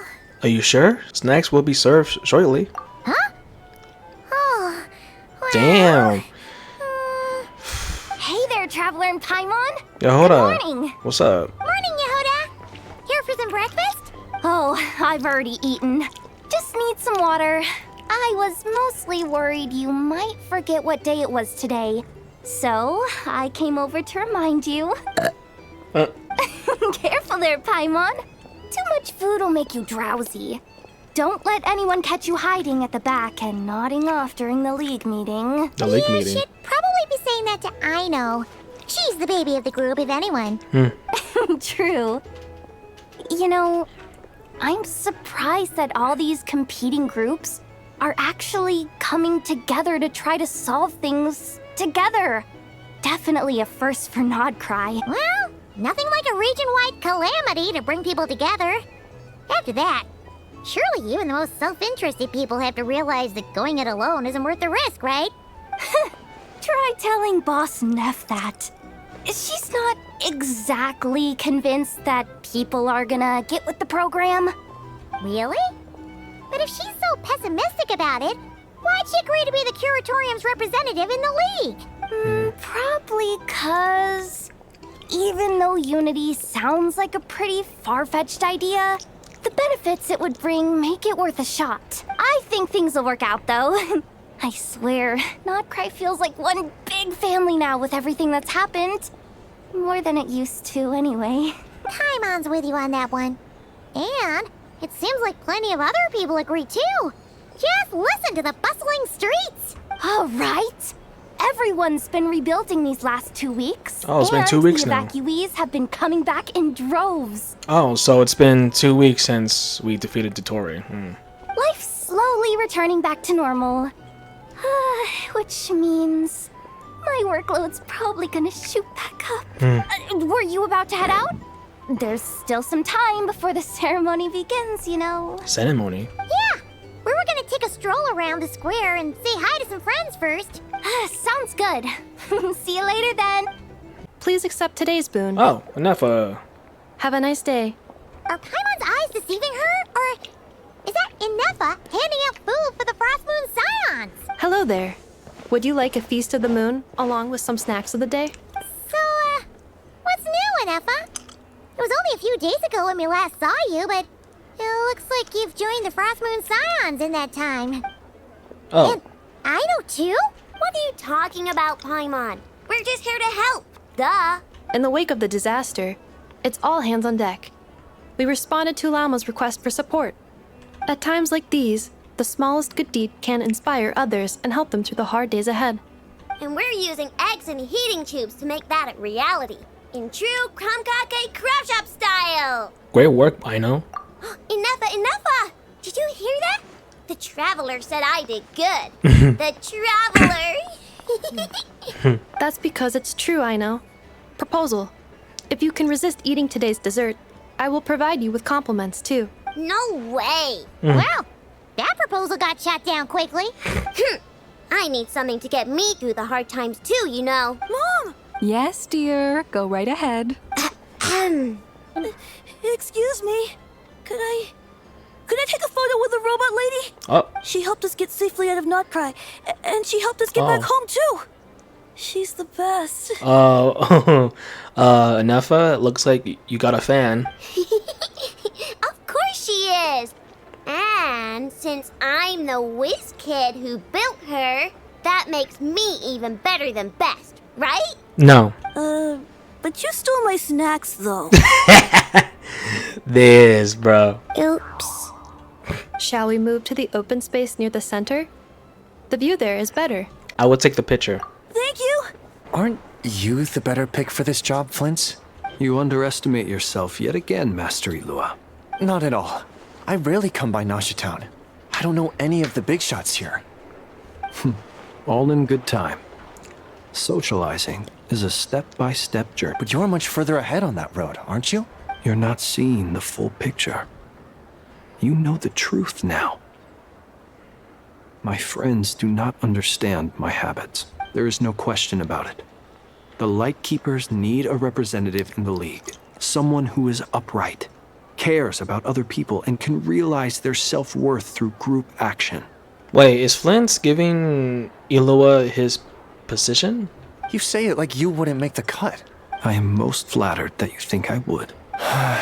Sigh a little less, Master Ilua, and have more faith in yourself. All the Lightkeepers agree that you're a very promising young man. That is precisely why Starshina Nikita felt safe delegating such important work to you. I'm sure we all also agree that we would sooner die of dehydration than manage to wrangle anything out of you in a discussion. My apologies. I am not in the habit of bringing water with me when I go out. Whatever. I'll take the job. By the way, who else is part of this? Oh, it's quite the who's who of Nodcry. There's the Moon Chanter of the Frostmoon Scions, the boss of the Curatorium of Secrets, a representative of the Voynich Guild, and even someone from the adorable Kromkake craft shop. I'm sure you will find speaking with them to be a genuine pleasure. If you say so. I've never done this work before, so I'm honestly a little scared of making mistakes, but I'll do it. Not only is it our duty as Lightkeepers, but because I want to make Nodcry a more welcoming place. An admirable attitude to take. The beacons are lit, Ilua. We're but one step away from breaking through the blizzard. We have the chance to band together and build our shared homeland into an Elysium. This is unprecedented for Nodcry. An opportunity not to be missed. Yeah. You're right. I'll do my best. Quite a few familiar faces have arrived. Let's go, shall we? You look so cool when you fly, Miss Robot, and when you use your spear, too! And even though you took my snacks, it's pretty cool that you can build stuff like this. You've got so many inventions. It's amazing! Also... Micah, we need to go now. 1 second! Please take this Feast of the Moon, as well as some snacks. Share them with your mother and your lovely family. Wow! Everyone's here! What's Wanderer? You seem well rested. I know no one's asked, but I'm sure you all want to know, so let me just say, we're doing great. Thanks. Well, great, but not perfect. Starting to lose my mind from boredom. Can't drink a drop of alcohol while I'm waiting for my wounds to heal. I'm sure you had a sneaky swig or two. Wait, how'd you find out? Okay, bruh. I'm sure you must be missing Mondstadt after all these years away, Grandmaster. Yeah, you could say that again. Every time I get news from Mondstadt, it makes me want to go back and see the place for myself. Honestly, once things are wrapped up here, I think it'll be time to head back home. Hey, looks like someone's taking the stage. Can everyone see okay? Anyone need a boost? Nah, we're good, man. I'll just listen from the back. It's fine. You're taking this pretty seriously, huh, Durin? Well, it's not every day that I get the chance to see how people speak in official settings. Soak it up like a sponge. I'll make sure you get a chance to practice for yourself later down the line. Actually, I know just the thing. You can debrief the Knights of Favonius for me. Oh boy. Mr. Varka, are you forgetting that I'm not a Knight of Favonius? I can knight you. Any particular title you'd like? Is he joking? I really can't tell. You'll have to figure this one out for yourself. It'll be a good learning experience. It is my honor to host the opening ceremony for the League, and to have this opportunity to speak to you all in my capacity as Voynich Guild representative. Could this person also have been pushed onto the big stage by the real big shots? Guess I'm not the only one then. We come here today, having weathered the trials and hardships of yesterday, and having learned from them the importance of unity and cooperation. All right, here we go. Uh-oh, looks like Aino's off in Dreamland already. Wait, Boss is looking kinda drowsy too. What's up with her? Come on, get the speech over with already. Nodcry is our home, the land we rely on for survival. And as we chart a course for the future, may we persevere through the storms ahead as we sail towards a new era of prosperity, freedom, and hope.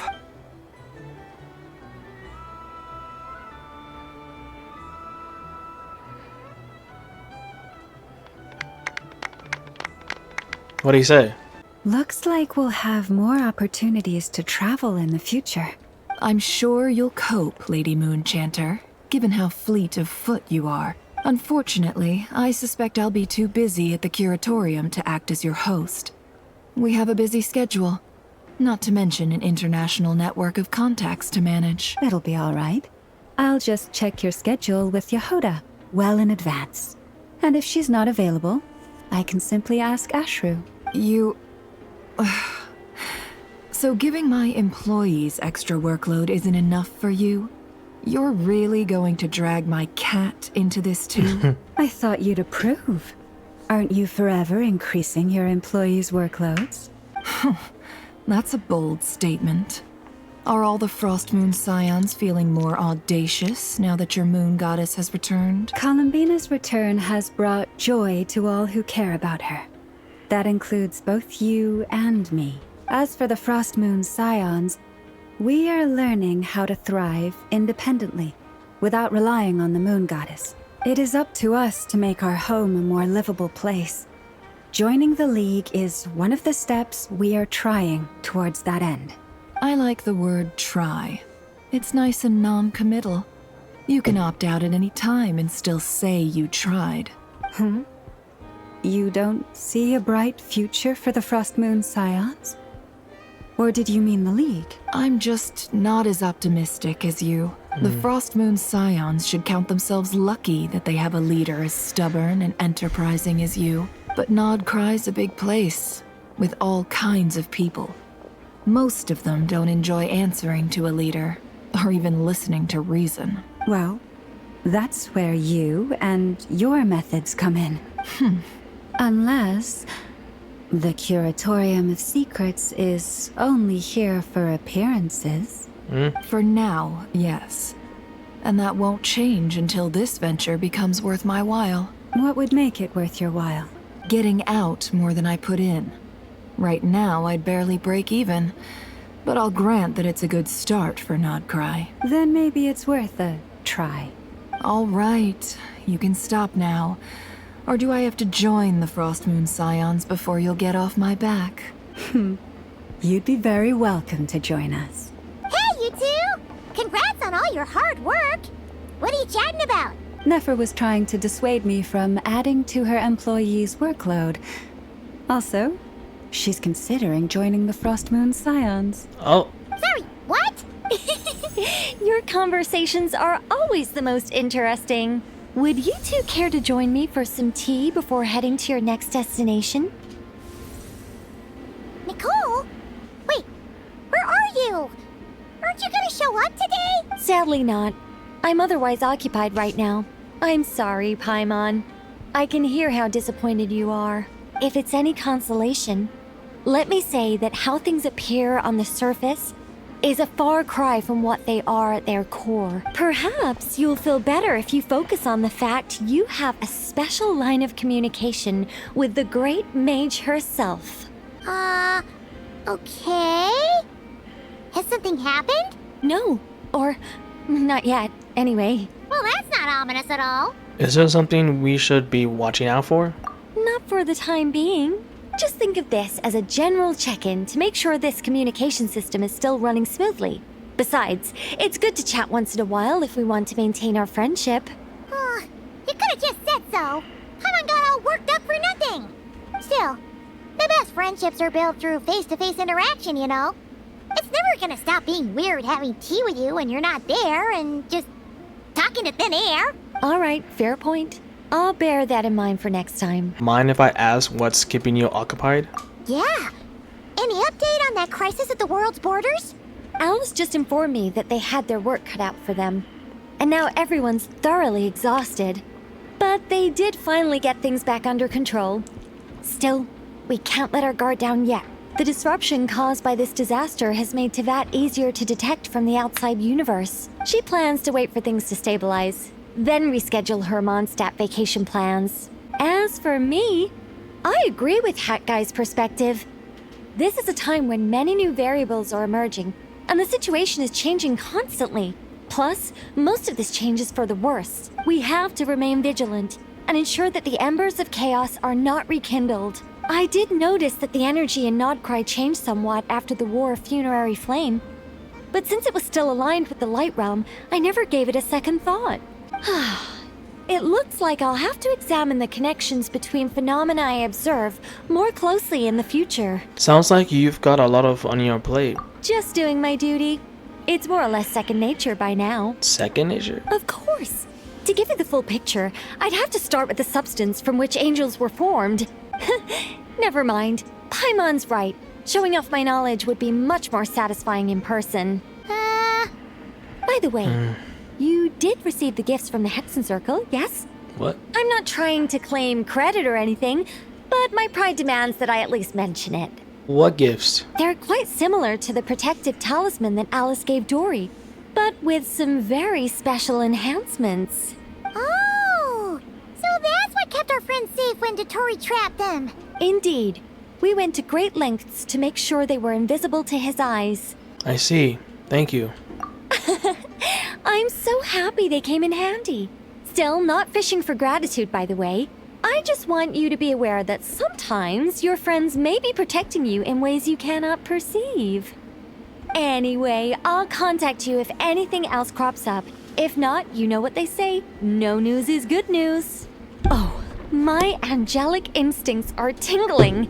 You should head to the docks next. Your friends are about to board their ship home. I was wondering where you two been. You're here. You're here too, Hat Guy. Are you heading back together? No. I'm bound for Sumeru, and she for Fontaine. We just happened to cross paths at the harbor. How's your core? Everything seems fine. Sandrone may have an abominable temper, but she's always been very responsible with important calculations and things entrusted to her by valued friends. You always speak as if you know us inside out, Mr. Hat Guy. Maybe I'm just a good judge of character. I certainly hope that's all there is to it. Regardless, you have been a significant help in this matter. For that, you have my gratitude. I didn't do anything special. Sandrone's the one who completed a seemingly impossible formula and turned the tide of the entire battle, even giving her life in the process. She's the one we should be thanking. Even we were unaware that Sandrone had hidden the real formula inside Polonia's body. She managed to fool Dottore into thinking the formula was running in her system by installing an identical-looking decoy within her. She probably realized that she didn't have the strength to stop Dottore. But this way, she could at least get him to lower his guard. She always worked like that. Always had a backup plan. What happened to her body? Well, that's why I'm traveling to Fontaine. She made a request of me long ago, and the time has come to fulfill it. Think of it as her will. What was the request? She said that should she ever fail in a mission, she'd like me to deliver her core and Polonia's to the Fontaine Research Institute. She also mentioned that she had made arrangements for people there to set her affairs in order. Some of her personal effects, such as her notes, were left to me. I've decided to take them back to the House of the Hearth. For safekeeping, primarily, but also as mementos, I suppose. However, there is one book among them that I'd like to leave in your care. I'll have someone deliver it to your residence at the flagship at a later date. Does Columbina know about this? No. I was specifically warned not to tell her. Oh. This is her last wish, and I will abide by it. Is it also some kind of backup plan? I can only hope so. But none of us here can know for certain. I bade farewell to Columbina earlier today. As promised, she turned the iridescent moon's marrow over to me. She spent a long time with Sandrone's body, saying her goodbyes. Oh, is she alright? Sandrone's passing has left a great wound in all of our hearts. It will take time to heal. But Columbina surprised me. She offered me some words of comfort before I departed. Despite being grief-stricken herself, she showed an awareness of the feelings of others around her. She never used to act like this. Clearly, she has grown. And I suspect that we have you to thank for much of the change we are seeing in her. It was a group effort by all of her friends. Huh. After these recent events, the Tsaritsa has revoked the Pale Star Edict. Oh. Snezhnaya now realizes that the arrest warrant for Columbina was just a ploy by Dottore, Oh. who coveted her powers. Tori, man. It's always him. I shall return to Nodcry to see her as soon as I find the time. I hope that from now on, she too will explore more of the world. Columbina Hyposelenia's journey is only beginning. My ship is here. Traveler, Paimon, we shall meet again. You too, Hat Guy. Alright. Alright, see you later. What are you still bumming around for? Isn't Columbina waiting for you? I thought today was the day you'd agreed with her to go find out the truth about your sibling. Oh, I'm a little nervous. You're afraid you won't like the truth when you see it. Well, this is new. I was starting to think that nothing could scare you. Don't say that! Wouldn't you be if you were in this situation? Fair point. But I'd say I have more experience facing up to unpleasant truths than the Traveler. They say blood's thicker than water. I know how much you need your family back. More than you need any of your friends. And I'm sure that all your real friends understand that too. No matter what the truth turns out to be, they will stick by you and support you, whatever decision you make. Facts. Finding the truth is important. But more important still is what you choose to do once you've found it. That guy. At least, that's the life lesson I've learned from my experience. Grappling with the truth. Do you feel better now than you used to? What? Now that Dottore's dead and gone? Oh. A little, I guess. But it hasn't solved everything. Oh, he's dead now. Oh. Maybe I regret not getting to end his life with my own hands. Or maybe it's something else. But for whatever reason, I still feel like I have a chip on my shoulder. Either way, I'm going back to Sumeru. Lesser Lord Kusanali is gonna need help dealing with all the chaos Dottore left in his wake. Not just from this incident, but everything he did in the past, too. You should continue with your journey, as you've always done. Who knows? Maybe we'll meet again someplace else. Okay, bye! So, what should we do now? If you want to explore a bit more to steady those nerves, Paimon's game. After all, when Columbina said she knew where your ship was hidden, Paimon promised to give you two some alone time with the truth. It hasn't been all that long since we were last apart, sure, but with Columbina there, Paimon's sure things will be just dandy. Paimon, thank you. Ain't no biggie. Paimon might be all about that food and fun, but she knows how to do right by people. Paimon's sure you'd prefer to digest the news about your sister in peace. But, no matter what you see, just know you can share it with Paimon. Of course, as long as it's not super private. If you can't make sense of something, let's give it some thought together. And even if we both can't figure it out, Paimon can at least treat you to a nice meal. Who am I to refuse you, Paimon? Glad to hear it. Feel better now? Yes, much better. All thanks to you, Paimon. Alrighty. Next up, time to meet with Columbina. Alright. Columbina, we're here!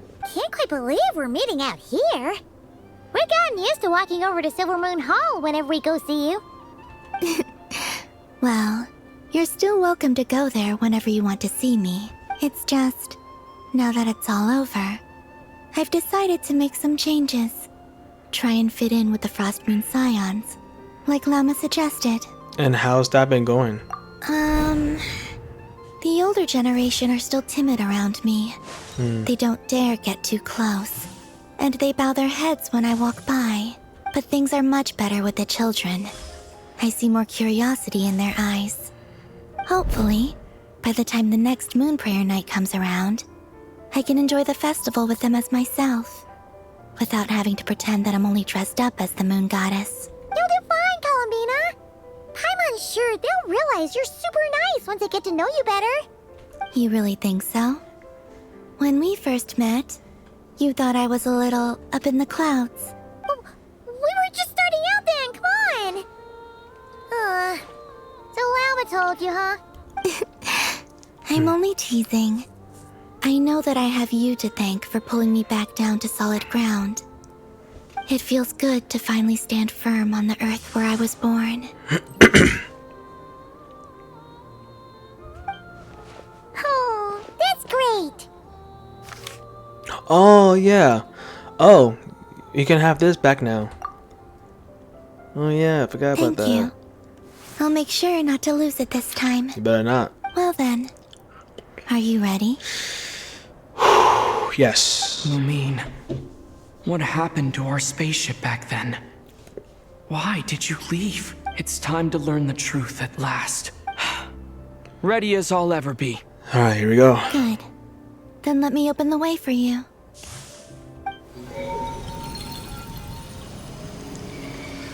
Where does this lead? To our shared destination. Huh? Oh, what the? What the fuck? Bruh. Are you serious?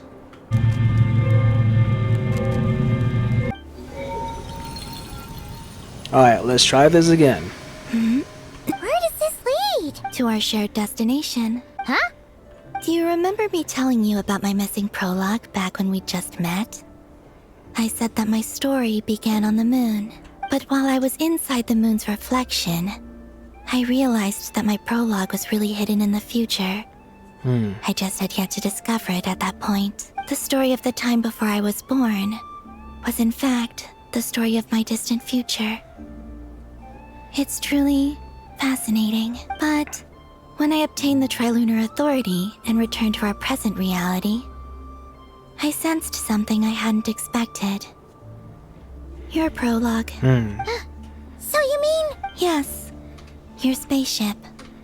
All this time, it has been hidden on the Frost Moon. What? Which lay beyond the sky. What? But why? Who could have done this? So it's been hidden this entire time. Are you saying that from the very beginning of our journey, it's been hiding and beyond the sky? Really? Bruh. The great ruler of the firmament. The heavenly principles. Wait, them? Why would they do that? I don't know. Wait, why?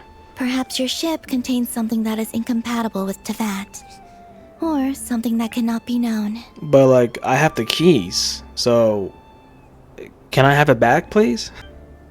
Oh, did I pick a bad time to say this? I know it must have been hard to work up the courage to do this. Maybe I should have waited until you were on the moon, with no chance to back out. That would have been kind of mean, you know. Take me there. Oh? Whatever is hiding in that ship, it belongs to me and Lumine. Those memories belong to us. No one else has the right to decide whether I should or shouldn't know about it. Not even the heavenly principles. Very well. Then let's go. You two take care, alright? And don't forget to come back soon! Rest assured, Paimon. We will. Travel. Alright, let's go. Thinking about the story that we'll find hidden on the moon? Yes.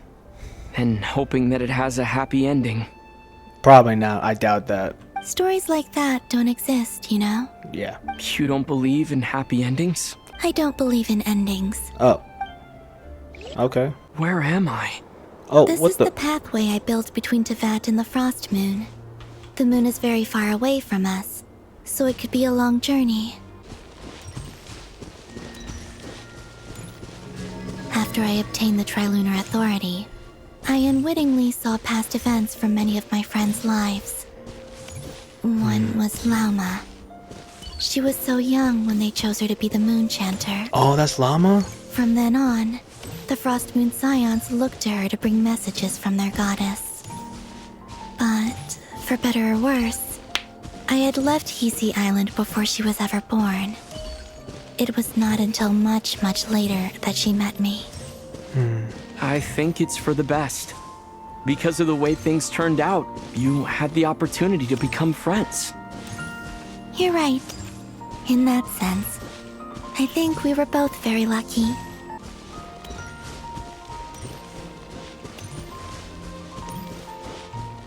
Oh. Oh, and about that mage, Nicole. I only recently learned that she has lived in Teyvat since the time of the Three Moon Sisters. The Moon Goddesses always had a good relationship with the angels. I suppose our friendship continues that tradition.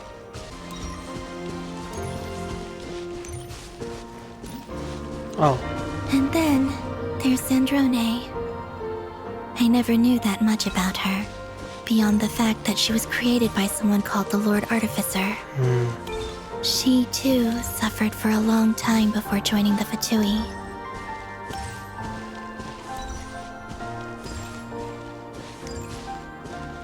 So this is... No, so she was a robot this entire time? I didn't know that, so please do not laugh at me, please. How I wish I could talk to her again. Even if only to hear her say nasty things to me. Oh, that's me. Also, I saw your siblings' story. Oh. I'm afraid I didn't see much. It seems that she rarely came to the surface, where the moonlight shines. But I did notice that back when you first set out on your journey, she would often appear nearby, gazing at you from afar with a guilty look in her eyes. Lumine. Let us speak no more of the past. I probably shouldn't reveal so much about my friends. It's not my place. Let the moonlight carry us forth. We are very close now. What is that, a boat? It's a boat. After this, I'd like to bring some kuhenki to the moon as well. If they're willing, of course. What about your other friends? Will you bring them to visit too? Certainly. But I'll need to tidy the place up first. This home hasn't received any guests in a long, long time.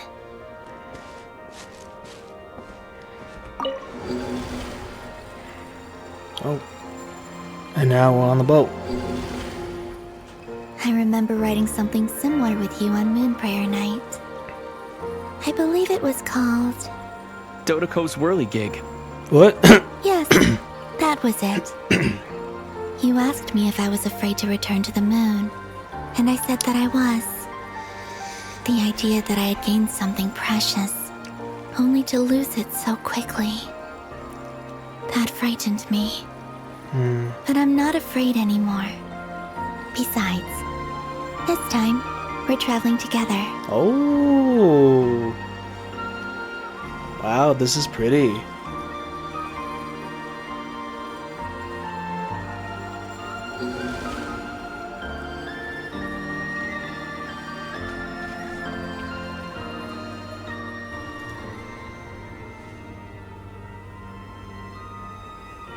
What?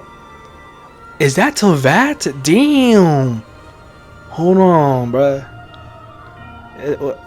Hey, you know what? I'm not gonna lie, bro. It's actually kind of huge. Damn, so that's Teyvat, huh?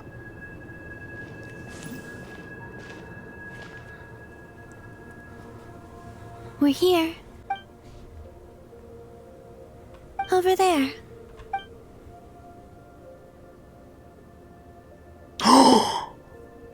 What? Wait, so you're telling me that my spaceship has been sitting there this entire time? This is my spaceship, dude. It's been sitting there this entire time. And I have the keys for this, so...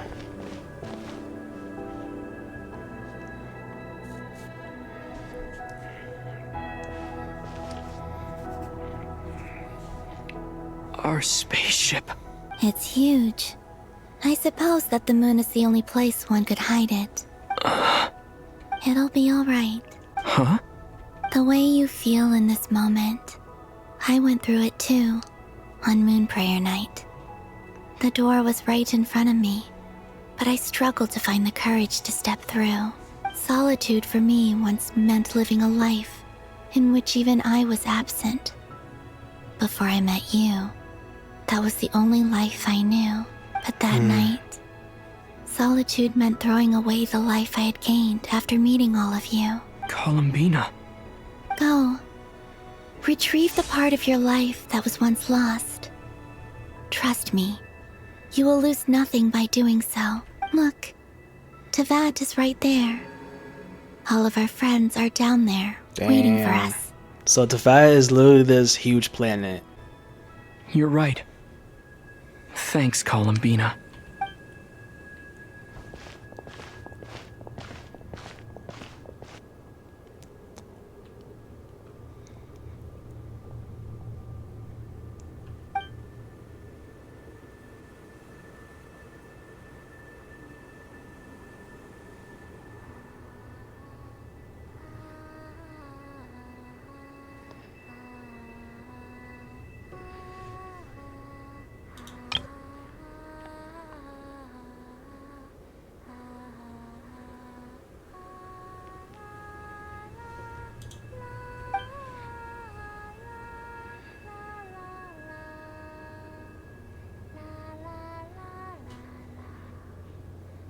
Oh.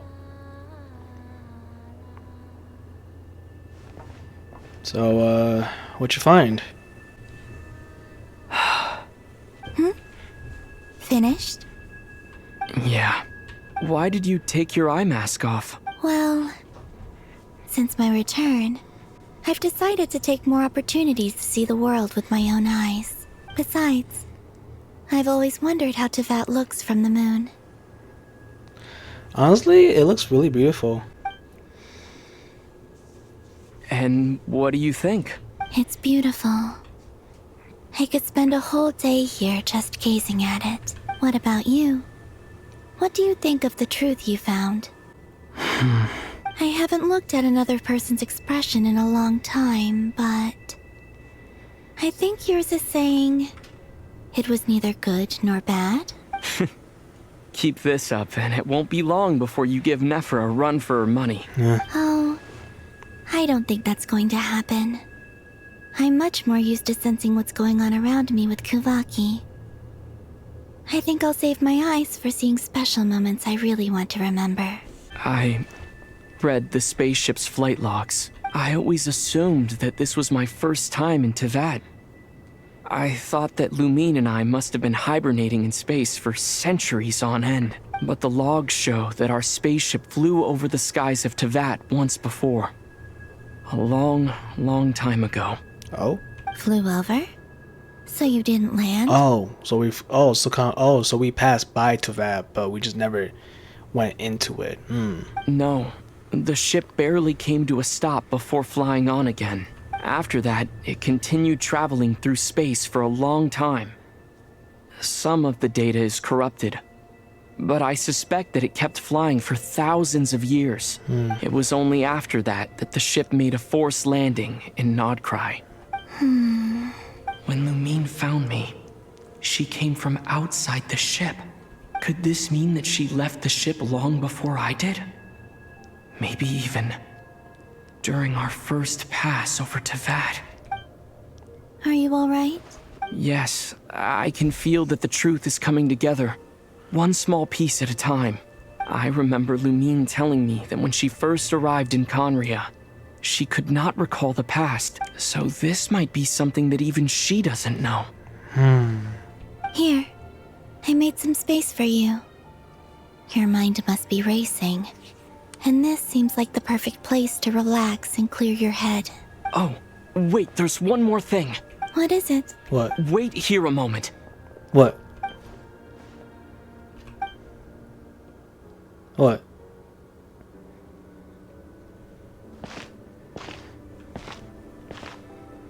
Hey, Columbina. What? Is the new outfit? Oh wait.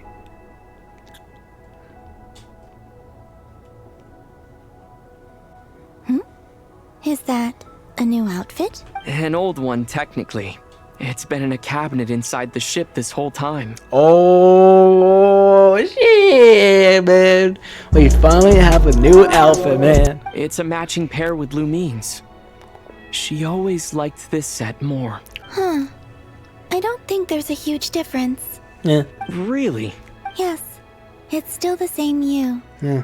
You're the same person, no matter what clothes you wear. Only Columbina would make an observation like that. Traveler, do you consider Tevat your home? Oh, wait, hold on. Home is wherever Lumine is. But then after all the time I've spent here, and everything I've been through, yes, I'd say it's my home. Yeah. Would you change your answer if Tevat changed appearance? I mean, if the truth about Tevat turned out to be different than what you thought. I don't know. But I don't think so. The truth is not what matters most to me about Tevat. When I was first born, I longed for a home. And when you get something before you're mature enough to understand the world, you just take it at face value. I thought that a home was a transaction. You give me what I want, and I'll do the same for you. But you and your friends taught me what a true home should look like. You never asked for anything, yet you gave so generously to me. That's because your friendship matters to us. It was worth it. In the past, I thought that my birth in Nodcry must have been a mistake. But after journeying to the distant past where the story began, I realized that it was I who chose Nodcry to be my future home. Now, I am glad that I made that choice. I'm sure your friends are just as glad. In fact, I intend to make the same choice today as I did back then. What do you mean? Well, I've given the Eternal Moon's Marrow to Lauma, and the Iridescent Moon's Marrow to Arlecchino. And now, I shall return my Kuvagi to Nodcry again, that it may continue to protect my chosen home. Wait, but what about your body? Oh. Oh, are you worried that I'll disappear again? I won't. Not this time. The Frost Moon has now entered the false sky, and I am the Trilune Goddess. I am only returning to Nodcry the part of me that it needs. I am giving what I can, because my home is worth it. Oh, and I have something for you, too. For me? Yes. Come closer. What is it? Oh! Wait, what? Wait, hold on, wait, what is that? What was that? I lifted some of the restrictions this world placed on you. Oh. I trust this will help in your future adventures. Oh. My power. It feels like it's grown. I can use the elements more freely now. Oh, wait, hold on. Thank you. This will be a great help. You're welcome. I see you as family, and after everything you've done for me, In fact, no. It's not because I owe you. It's because you're worth it. Here, this flower is for you. Isn't this a moon prayer blossom? Yes. Don't worry. You will never see these flowers lose their color again. I'm finally discovering the joy of giving. How I wish I'd learned this sooner. Hey, better late than never. What are you thinking about now? Why don't you take a guess? You get one shot. I don't think I'll get it in one guess. But I'm sure it's a happy thought. That's kind of a sneaky answer. I can't say you got it wrong. Down into that, the moon seems so far away. I felt it might always lie beyond my reach. But on the moon, everything feels so close by. The haze that once enshrouded the skies has finally been dispersed. I feel like a traveler on a winter's night, starting a new chapter in my tale by the warmth of a bonfire. I don't have a lot of luggage, but I do have a lot of hope for the future. Well, what's next? Next, to start with, I want to stay here just a little longer. Okay. After that, let's return home and continue our journey. Absolute cinema. These clothes bring back so many memories. Let's go! Whoa! Oh wait, I could jump higher. Oh yeah, cause we're on the moon. Whoa! The journey goes on. For you. And for me. Like I said. This is not the end. I don't believe there has to be an ending. Can you tell me a little bit about Snechnaya? Oh yeah. Is that your next destination? Yeah. Most people would probably tell you to pack some warm clothes. But I experience things differently than most people, so I can't know how cold it is. In fact, it is home to quite a wondrous heat source. I think they call it Kreshnik's torch. Kreshnik's torch. Every city in Snezhnaya is built around one of those. I sensed the energy it gave off as I was passing by on a railway train. It felt grand and distant. I also recommend the Korolievsky troupe in Snezhnograd. They give performances quite regularly, and entry was free for harbingers. I liked them a lot. What do you know about the Tsaritsa? Ice cold and sharp. Crystal clear in some ways, yet profoundly unfathomable in others. Like the thick layer of ice on top of a frozen lake. That's just the impression that Tsaritsa gives me. I was never able to glimpse what truly lies beneath that icy exterior. In fact, I don't think the people of Snezhnaya even know what kind of power their god wields. Maybe that's because the Tsaritsa herself has never acknowledged, nor accepted that power.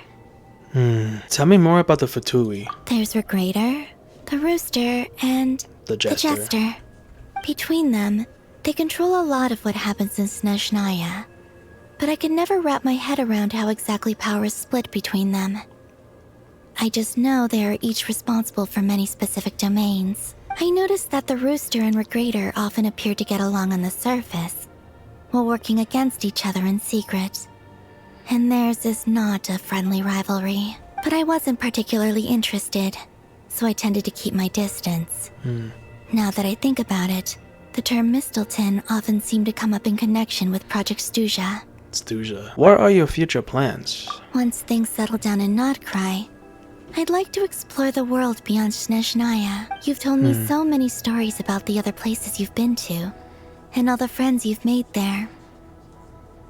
I'm curious to visit those nations and see them for myself. It would also help me learn more about the journey that has made you into the person you are today. That's all the questions I have for now. Okay. As you continue on your journey, don't forget to gaze up at the moon once in a while. It is, after all, no longer an illusion. It shall cast down its true moonlight, connecting us in truth.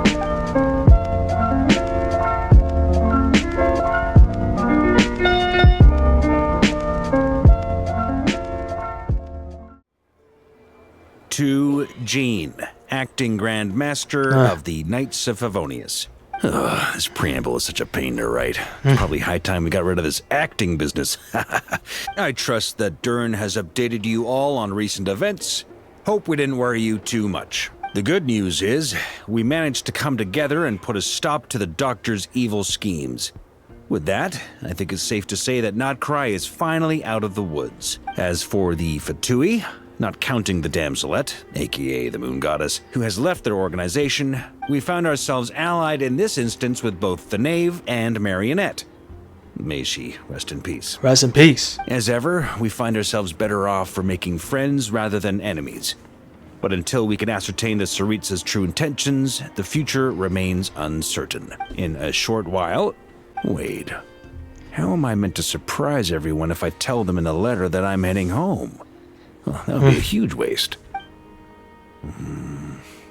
Okay, got it. I will begin sending the expeditionary team back home in waves. I'm sure they'll be able to answer any questions you still have. I hope they won't gloss over the details of my many heroic deeds. But if they do, I'm sure it'll be because they're just too exhausted from the long journey. I think of Mondstadt daily. Please give everyone my best regards. P.S. The honorary knight went above and beyond this time. Are there any other honors we can give him? I'll leave it with you. P.P.S. Please be extra nice to Klee for the foreseeable future. I cashed in on the last favor that the Hexen Circle owed us, so we need to earn some more goodwill. If there's any serious problems, feel free to stick me in solitary confinement when I get back. Whew. And that, as they say, is all she wrote. End of an era. And with the moon shining down brighter than ever, I think everyone is going to sleep well tonight.